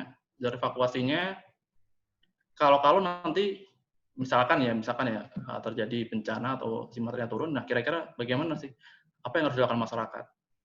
Nah, dari peta landasan ini kita lihat bahwa ini adalah rumah kepala desa waktu itu ya masuk di zona yang terkena kalau misalkan nanti itu turun. Padahal pada saat sebelum kami melakukan kajian, ini rumah kepala desa itu dijadikan sebagai rumah titik kumpul atau titik kumpul sementara evakuasi dari masyarakat. Nah, dari hasil itu kita membuat rekomendasi ya masyarakat untuk titik kumpulnya untuk lebih jauh. Jadi ada dua opsi jadi untuk titik kumpulnya atau evakuasi. Yang pertama ke arah selatan, ke arah desa Pulu, desa sebelah. Jadi untuk masyarakat yang tinggal jadi di sini ada batas sungai ini kan. Jadi ini adalah ya zona aliran utamanya lah. Jadi kalau masyarakat yang bermukim di selatan batas sungai ini ya diharapkan untuk segera mengungsi ke selatan. Sebaliknya, jika masyarakat yang tinggal di bagian utara dari batas sungai itu langsung menuju ke desa Balungga, di sini ada lapangan yang dijadikan titik kumpul. Nah, hasil itu kita hasil simulasi, hasil kajian kita sosialisasikan ke masyarakat. Jadi waktu itu kami tidak sendirian, tadi bersama dengan masyarakat, aparat setempat, lurah, camat, kemudian aparat pemerintah daerah, BNPB, BPD, TNI Polri. Jadi kita membuat mensosialisasikan hasil kajian dan mendiskusikan rencana tadi evakuasi seperti apa, bagaimana reaksi masyarakat, bagaimana titik kumpulnya harus di mana, itu yang dirapatkan bersama-sama oleh masyarakat. Dan reaksi warga juga sangat baik, mereka sangat antusias karena itu sangat berkaitan dengan nasib mereka. Jadi mereka mendengarkan dengan baik dan apa ya istilahnya berpartisipasi dengan baik. Jadi mereka memberikan ide, Pak, ini kalau ini baiknya gimana, sebaiknya gimana. Jadi Mas sendiri juga terlibat aktif dalam mitigasi ini. Oke. Ini yang ketiga, yaitu yang di Sentani tahun lalu. Jadi tahun lalu Maret 2019 itu terjadi banjir bandang di Sentani, Papua, yang dipicu oleh curah hujan sangat tinggi yang mencapai 235 mm dalam satu hari.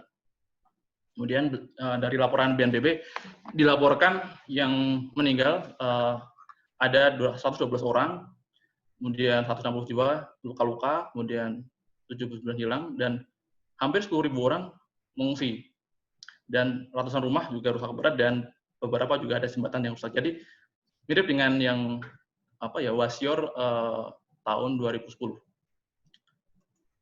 Nah, kalau di Sentani, ini peta lokasi dan dari geosetnya, memang topografinya kita melihat ada pegunungan Cyclops di sini, yang langsung dia ke selatan itu langsung membuat lembah di sini, lembah, dan di sini ada Danau Sentani di sini. Jadi memang sangat pendek di sininya. Kemudian dari beberapa sebenarnya saat itu di setiap jalur ini memang membuat jalur aliran banjir bandang, tetapi yang paling parah adalah di Sungai Kemiri dan Sungai Sereh yang saat itu jumlah yang meninggal cukup besar. Nah, dari pola pengeluarannya memang kita bisa melihat bahwa semua jalur air itu semua menuju ke arah Danau Sentani. Jadi semua air mengurai di Danau Sentani. Nah, yang di topografi itu dia sangat curam, lebih dari 18 derajat, ketinggian lebih dari 100 meter, dan di sini zona yang beralih ke landainya masih juga cukup terjal, 6-15 derajat. Kemudian di sini adalah bagian hilirnya dan bagian kalau tadi disebutkan zona deposisinya. Dan di sini juga ada Bandar Sentani yang lokasinya tidak terlalu jauh dengan di sini juga ada sungai yang melintas di sini, dan salah satu untungnya saat itu tidak sampai mengganggu aktivitas penerbangan. Nah, ternyata setelah kita amati lebih lanjut, yang memang Sentani itu batuannya atau geologinya memang dibangun di atas endapan material debris purba lah. Jadi di sini adalah kalau di peta geologi yang tahun 95 ini alluvium, tetapi alluvium ini adalah hasil dari rombakan dari pegunungan Cyclops. Di mana pegunungan Cyclops itu tersusun oleh batuan metamorf. Jadi ada skis, mika, genis, dan juga beberapa intrusi juga yang ada indikasi mineralisasi, dan juga ada banyak sekali jumpai rekanan dan patahan. Jadi memang Sentani dibangun di atas rombakan-rombakan material dari pegunungan Cyclops. Nah, di sini ini adalah satu penampakan di lapangan. Jadi batu-batuan metamorf semuanya. Jadi yang biasanya kalau di Jawa kita mainannya ketemunya andesit. Di sini kita langsung berjumpa dengan yang skis, genis, yang kalau Jawa paling kita cuma di Bayat atau di Karangsambung. Gitu kan. Di sini hampir semuanya itu adalah metamorf. Nah, kemudian di bagian tengah ini, ini di Sungai Sereh itu kita menjumpai material-material fresh yang hasil rombakan yang kejadian banjir bandang kemarin. Jadi ini ukurannya seperti ini adalah material baru yang baru turun. Jadi kalau dan menurut warga itu sebelumnya ini tuh sungainya cuma kecil, di sini cuma kecil aja gitu. Nah, ketika ada banjir bandang dia sekarang membuat jalur yang lebih lebar dengan bebatuan yang besar-besar. Nah, ini situasinya, situasinya. Jadi saya tampilkan yang terdampak cukup parah saja, yang di Sereh dan Kemiri. Jadi ini kalau kita lihat, saya bikin penampakan di sini di tengah yang ya paling nggak menunjukkan perubahan morfologinya. Jadi memang di bagian ini memang yang kita anggap sebagai hulunya, hulu banjir bandangnya. Yang di tengah ini ternyata pecahnya di bagian tengah kalau di sini. Jadi di sini, dan di bawah itu baru yang pemukiman yang terlandap banyak. Dan yang menarik itu juga bahwa material-material yang berukuran kasar atau yang bongkah gravel itu umum dijumpai dari hulu ini sampai ke sini. Sampai di ini ada jalan sini, jalan sini.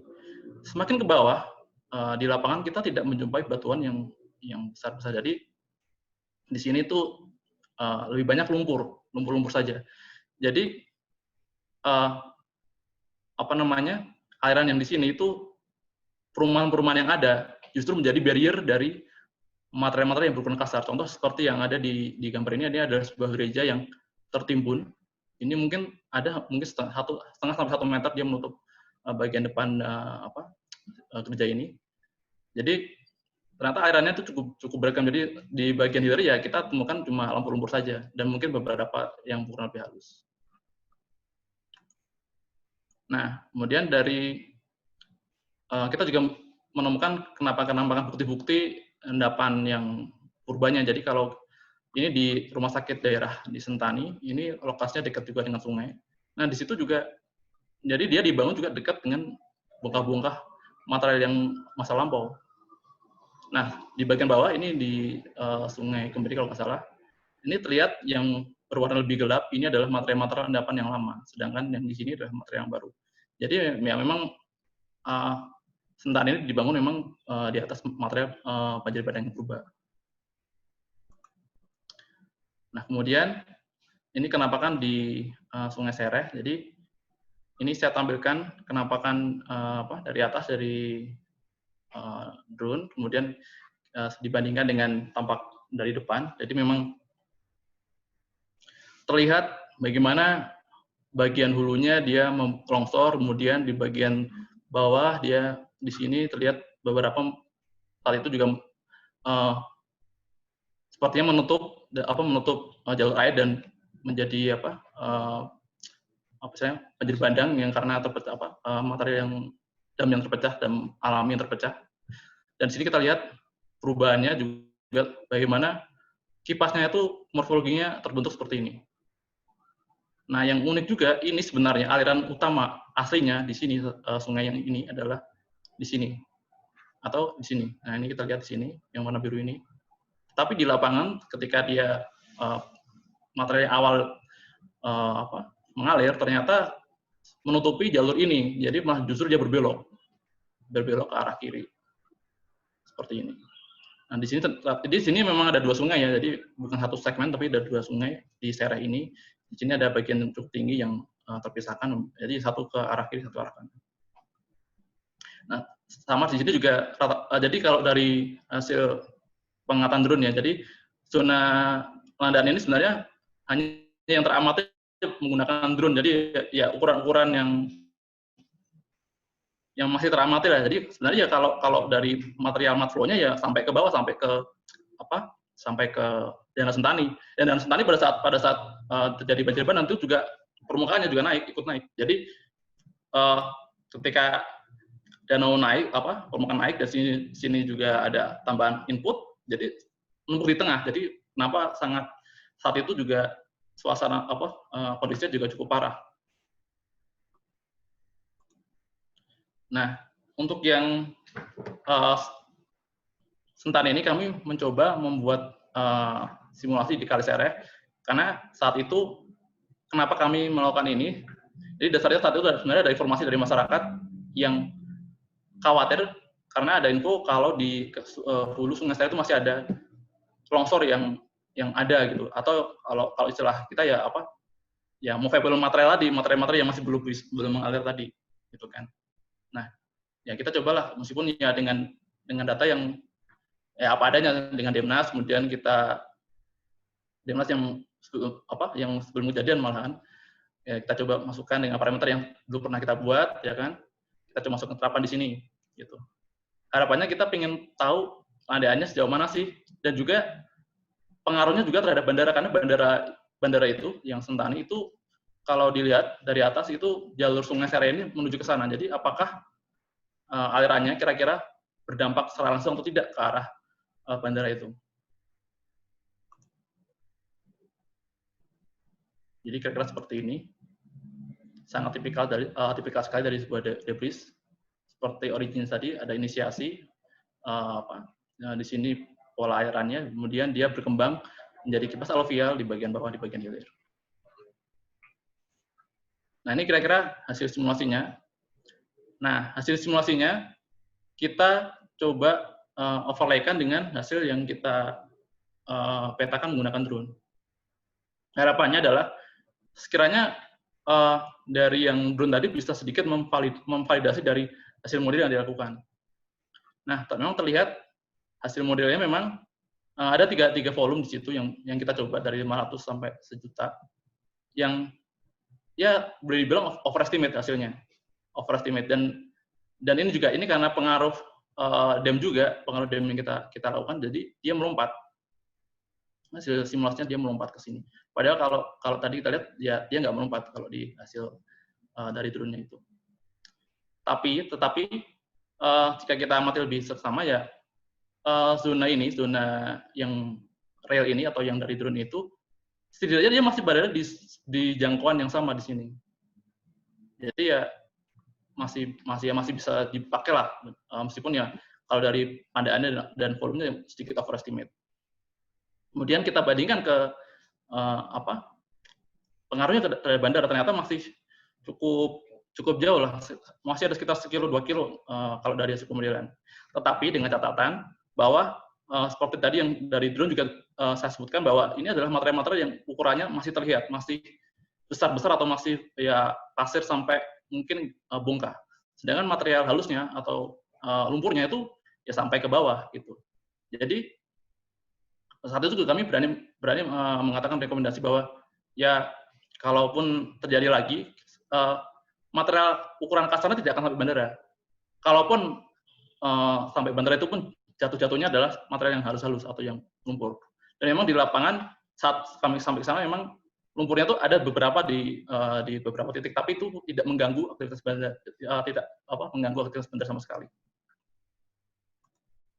Nah, hasil kajiannya ini kami sampaikan kepada gubernur. Jadi pada saat itu karena dia bencana nasional, jadi ada kepala BNPB juga ini, Pak Dodi Monardo, ini gubernur Papua, Pak Lukas NMB, kemudian ini kepala Kapit kami, Pak Agus Budianto, yang mempresentasikan hasil yang di lapangan kami di sana, di saat itu di Rumah Dinas Gubernur.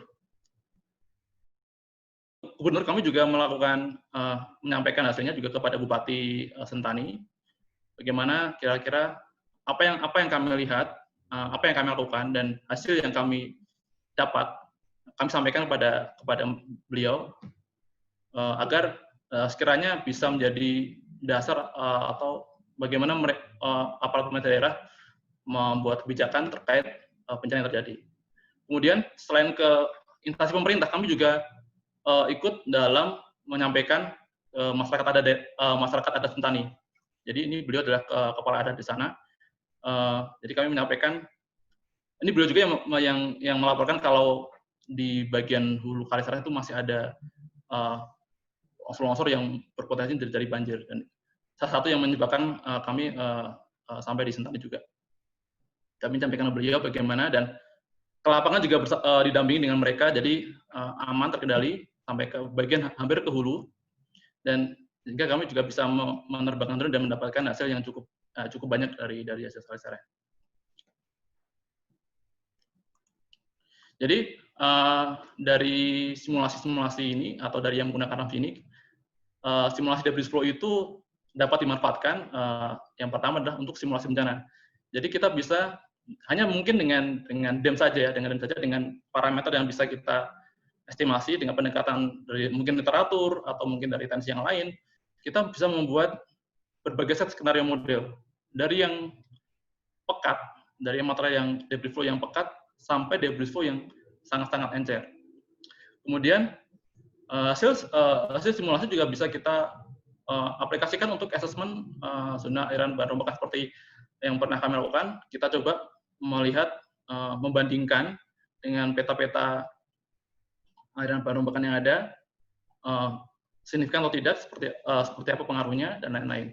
Kemudian ini yang menurut kami juga sangat penting, yaitu kami bisa menggunakan simulasi ini untuk rencana mitigasi dan rute evakuasi saat tanggap darurat. Ini yang kami terapkan saat di Poli Teknik Tani, dan sangat bermanfaat karena dengan data yang mungkin bisa dibilang tidak cukup banyak ya, dengan data yang masih terbatas, tapi kita sekiranya masih bisa mendapatkan gambaran bagaimana sih landaan dari sebuah aliran banjir bandang atau aliran bahan rombakan, bagaimana sih kalau rencana mitigasinya, bagaimana sih evakuasinya. Nah, kita bisa membuat strateginya bersama-sama dengan masyarakat.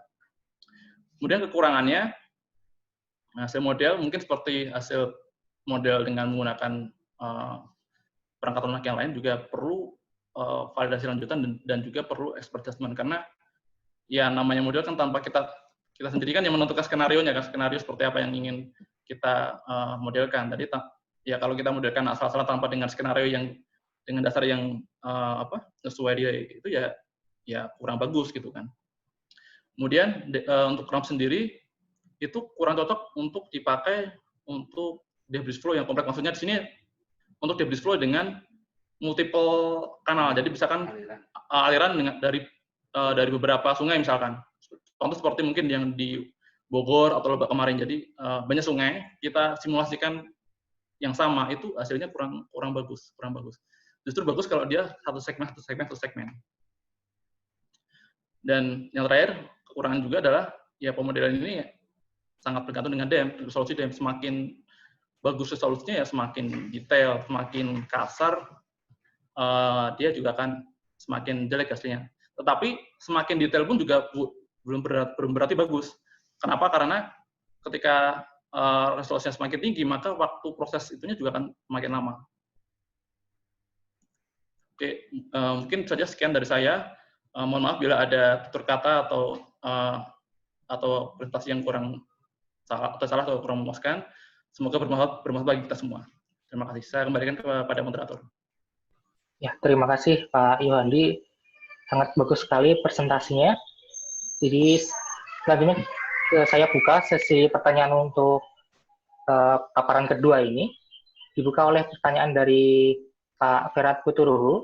Jadi mohon maaf dulu kepada penanya untuk Pak Sumaryono yang tadi belum terjawab, akan dilanjutkan setelah ada nanti sesi gabungan. Jadi sekarang sesi 2 dulu pertanyaannya. Dari Pak Ferat Puturuhu itu, apakah software REMS ini digunakan untuk simulasi debris flow wilayah yang dianggap rawan bencana tinggi? Apakah hanya untuk merekonstruksi wilayah yang sudah ada? Jadi apakah dia bisa untuk future analysis atau hanya peak analysis gitu, Pak? Oke, saya jawab ya untuk yang Pak Ferat Puturuhu. Terima kasih untuk pertanyaannya. Jadi kalau parameternya tadi sudah saya jelaskan juga di presentasi. Jadi yang pertama dia ada DEM. Jadi DEM sangat utama sebagai dasar dia kita mensimulasikan. Yang kedua adalah kita perlu menentukan titik awal inisiasi dari sebuah aliran. Kemudian info friksi ada dua, yaitu mu dan psi. Mu itu adalah dari kolom, kemudian yang sini adalah turbulent koefisiennya. Jadi ini diberikan kalibrasi untuk menentukan skenario aliran apa yang ingin kita buat, apakah encer atau cair. Kemudian juga tadi kita ingin memberikan tipe apa. Jadi kalau kita ingin yang berkanal, kita atau channelized debris flow, kita menggunakan input hidrograf. Nah, ketika kita menggunakan input hidrograf, kita harus mempunyai data hidrograf, debit. Jadi kalau kita punya data hidrograf yang bagus, ya kita bisa masukkan dalam RAMS. Tetapi jika tidak ada data hidrograf, kita bisa membuat simple hidrograf dengan menentukan estimasi volume dan volume dan juga kecepatan juga. Kemudian untuk yang block release, jadi ada opsi lagi block release itu bisa kita terapkan untuk yang tipikal istilahnya apa? Hill slope atau avalanche. Jadi block release ini untuk misalkan ada longsor yang dia kemudian berkembang menjadi air bahan ombak. Nah, ini kita bisa terapkan di situ. Jadi misalkan ada blok di atas ya, lereng, ya kan, kemudian dia longsor, kemudian dia longsor itu mengalir. Nah, itu yang kita kenal dengan avar ini kita bisa terapkan menggunakan block release. Sedangkan untuk yang hidrograf kita memanfaatkannya untuk tipikal tadi misalkan untuk yang dam failure tadi ya, atau banjir bandang yang dia berkanal atau yang sungainya luas, panjang sungai juga panjang, kita bisa menggunakan itu. Kemudian ini tadi nomor 2 sudah saya bahas juga ya. Nomor 3 SRTM. Ya, intinya ya ketika resolusinya dam semakin bagus, ya hasilnya akan semakin bagus.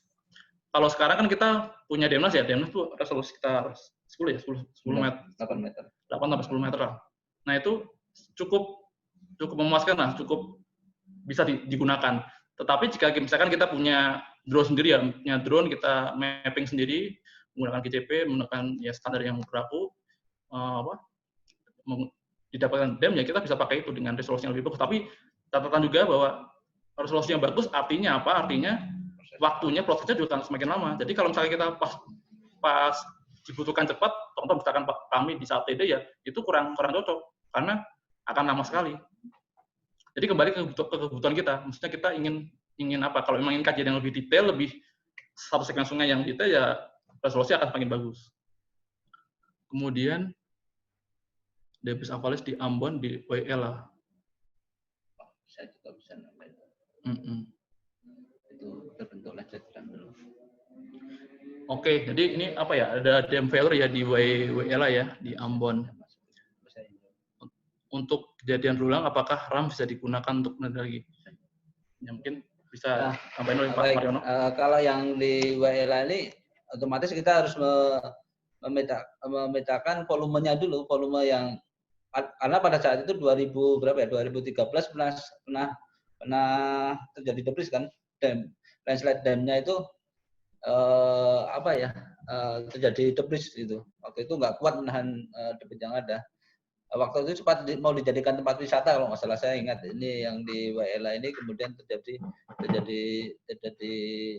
debris di situ. Kalau mau dimodelkan otomatis kita harus hitung ulang volume yang ada sekarang, apakah potensi masih bisa terjadi debris atau tidak. Jadi tidak menggunakan volume masa lalu tapi menggunakan volume yang ada saat ini. Kemudian dilihat dulu kalau di sungainya itu movable bed materialnya atau material yang berpotensi terjadi debris itu masih ada nggak, itu harus dihitung langsung. Alangkah lebih baiknya damnya dam yang lebih baru lagi. Jadi setelah terjadi longsor tersebut. Mungkin itu jawaban dari saya, Pak. Oke, mungkin itu sudah menjawab dari Pak Kera tadi ya.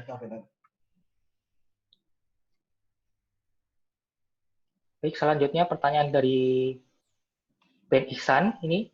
Jadi, apakah kita bisa input jenis batuan atau perlapisan atau fitur geologi lainnya seperti lapisan tuf sisipan, batuan alterasi, manifestasi geotermal, atau bahkan struktur geologinya, atau diasumsi dalam bentuk total atau digeneralisasi batuannya seperti itu, Pak? Oke, untuk fitur geologi sebenarnya kembali ya, RAMS itu kan menggunakan persamaan volume ya. Persamaan volume ini dia menggunakan friksinya itu tadi mu dan C. Nah, jadi kita tidak info geologi itu sebenarnya tidak bisa dibagi lagi menjadi apa tadi alterasi atau apa dan lain-lain. Tapi kita bisa menggenerate aliran itu ya dari persamaan kalibrasi dari persamaan friksi tadi. Ya, kalau kita ingin yang material komposisinya yang sangat pekat ya kita naikkan lah si mu-nya. Sedangkan kalau kita ingin aliran yang encer atau nanti yang zonal ada yang landai digunakan penghitungan TKHC tadi. Mungkin nanti ada tambahan juga dari Pak Mariono. Ya kalau mau mencoba ya coba aja dihitung dengan rumus TKHC untuk volume konsentrasi debris karena bersama itu nanti dimasukkan ke mu itu. Jadi itu sesuai dengan actual sih. Iya, jadi kalau fitur geologinya ya contoh aja ya misalkan kalau dari kami jadi misalkan tergantung dari batuannya. Jadi kan kalau kan kita juga ada masa jenis juga ya, jadi kan bisa kalau untuk batuan tertentu kan berbeda. Jadi untuk yang gravel sand apa, untuk batuan yang lain apa, jadi kita bisa masukkan. Jadi tapi kalau secara umum ya tidak bisa sih, fitur geologi tidak bisa dibagi-bagi. Mesti kita tergantung kita mengeneral, membagi sesuai model atau skenario aliran yang ingin kita modelkan. Mungkin itu. Ada lagi yang... Baik, selanjutnya ini pertanyaan terakhir sesi 2. Itu dari Pak Irwan Susilo. Itu apa pengontrol perpindahan atau pergeseran channel kipas aluvial dari channel awalnya? Pak Irwan Susilo. Judul lagi, Pak. Apa tadi? Apa pengontrol perpindahan atau pergeseran dari channel kipas aluvial dari channel awalnya? Ya, kembali ke apa? Materi tadi ada konsentrasi, kemudian kelerengannya juga. Jadi kan sangat morfologi juga. Jadi kan tipikalnya berbeda tergantung morfologinya, kipasnya juga. Dan juga jadi kalau konsentrasinya semakin encer, dia akan semakin melebar. Ketika dia morfologinya semakin curam juga dia akan bergaya juga semakin cepat. Jadi sebenarnya kalau kembali ke dam juga dan juga ke konsentrasinya dia pekat ya dia ketika dia mengalir dia nggak akan sampai jauh, ya kan. Tapi ketika dia encer dia akan semakin jauh dan akan membentuk kipas. Mungkin ada tambahan dari Pak Mariono mungkin. Ya, dam tadi ya sebenarnya fungsi dari slope dari sungai tadi. Artinya semakin slope sungainya semakin terjal otomatis itu yang mengontrol tipe aliran yang ada di bagian bawahnya. Mungkin tambahan dari saya. Oke, mungkin ada yang lain, Mas, Pak?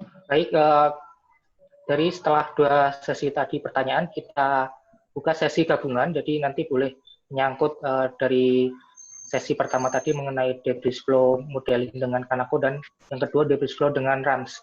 Jadi ini ada pertanyaan, kita buka dari pertanyaan Mas Galih ini.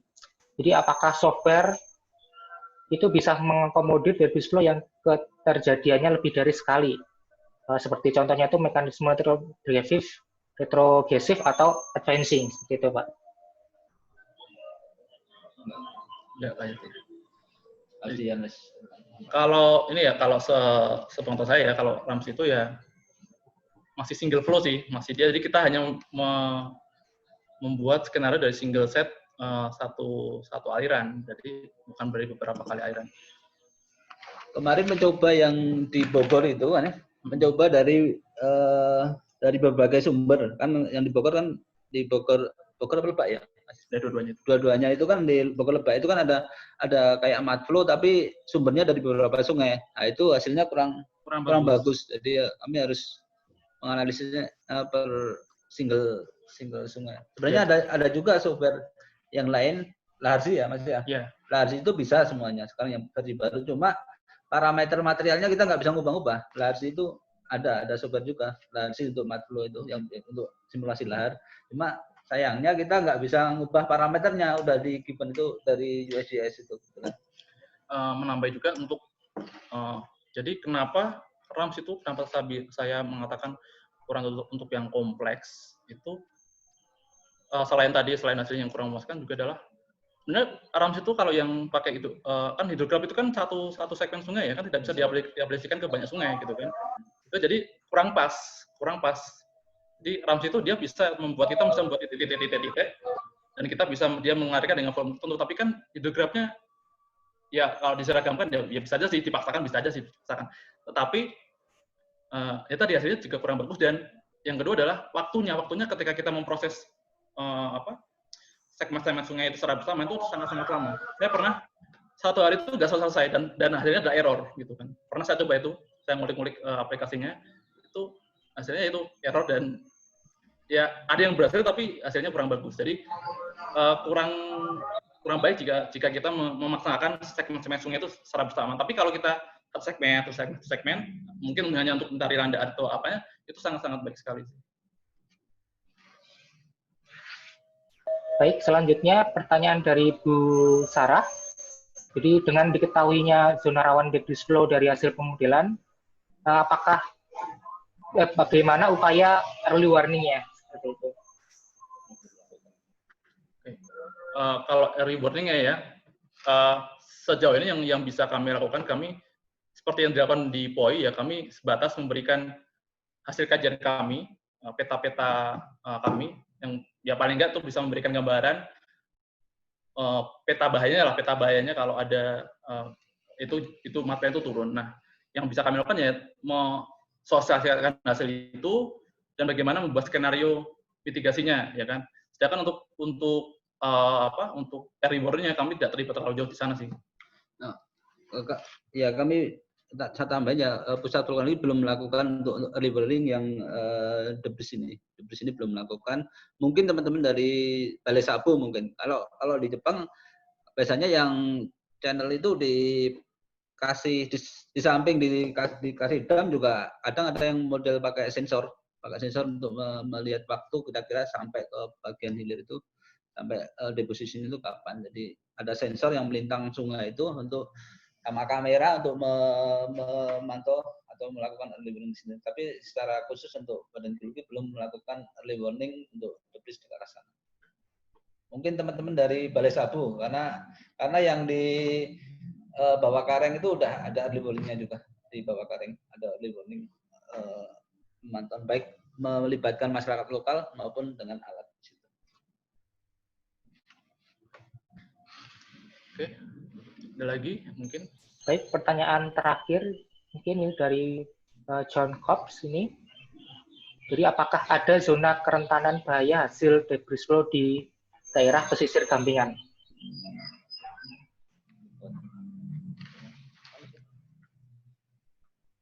Di daerah mana? Di daerah pesisir Gampingan. Oh, pesisir Gampingan. Kita belum melakukan itu, Mas. Belum ada. Mungkin menambah juga ya, mungkin ya seperti tadi sudah disebutkan juga bahwa saat ini kita belum banyak ya Mas ya? Belum banyak. Bahkan kalau kita lihat di vegetasi KGT kami juga masih cuma di Jawa yang mungkin cukup bagus dan masih relevan.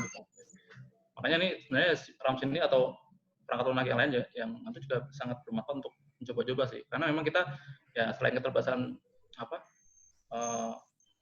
daya dan orangnya juga terbatas, dan untuk melakukan itu kan tidak mudah, tidak gampang dan luas areanya. Dan kita juga memprioritaskan mana yang kira-kira yang harus didahulukan. Oh, mungkin saya juga ingin menjawab ini. Tadi ada yang bertanya, apakah yang ada damnya ya?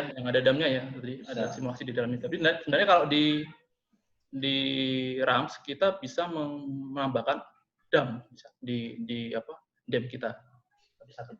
Tapi damnya ini bendungannya itu bukan yang real, tapi maksudnya ya jadi kita tinggal kalau di petanya kita buat blok, kita tentukan panjang, lebar, sama tinggi. Jadi kita cuma ya kayak nambah wall di satu segmen sungai itu.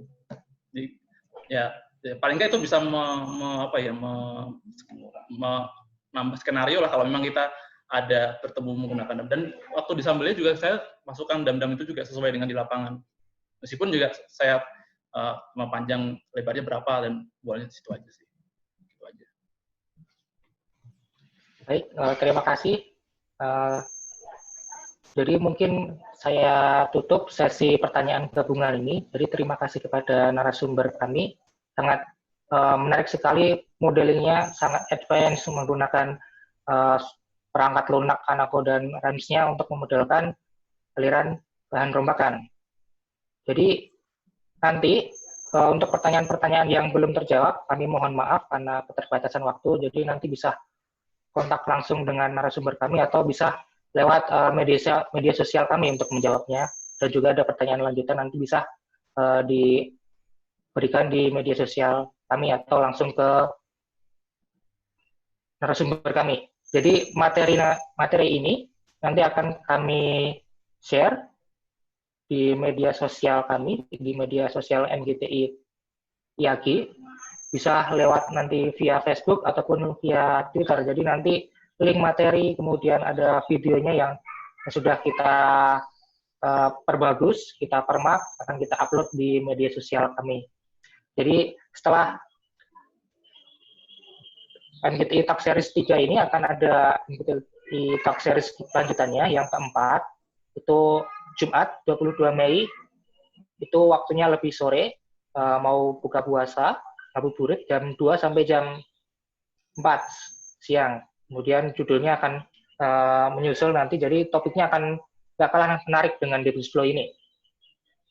Jadi mungkin ini dari Pak Imam mungkin bisa menambahkan.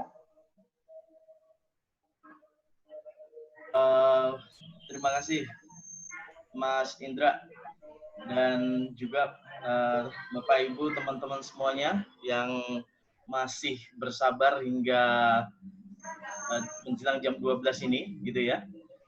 Terima kasih atas perhatiannya dan tentunya saya sebelum menutup acara ini atau sedikit memberikan sepatah kata sebelum ditutup acara ini, saya ucapkan sekali lagi terima kasih untuk Pak Sumaryono dan Mas Yohandi ya atas kesempatan untuk sharingnya. Saya pikir ini menjadi satu hal yang menarik dan saya yakin bermanfaat untuk Bapak Ibu sekalian.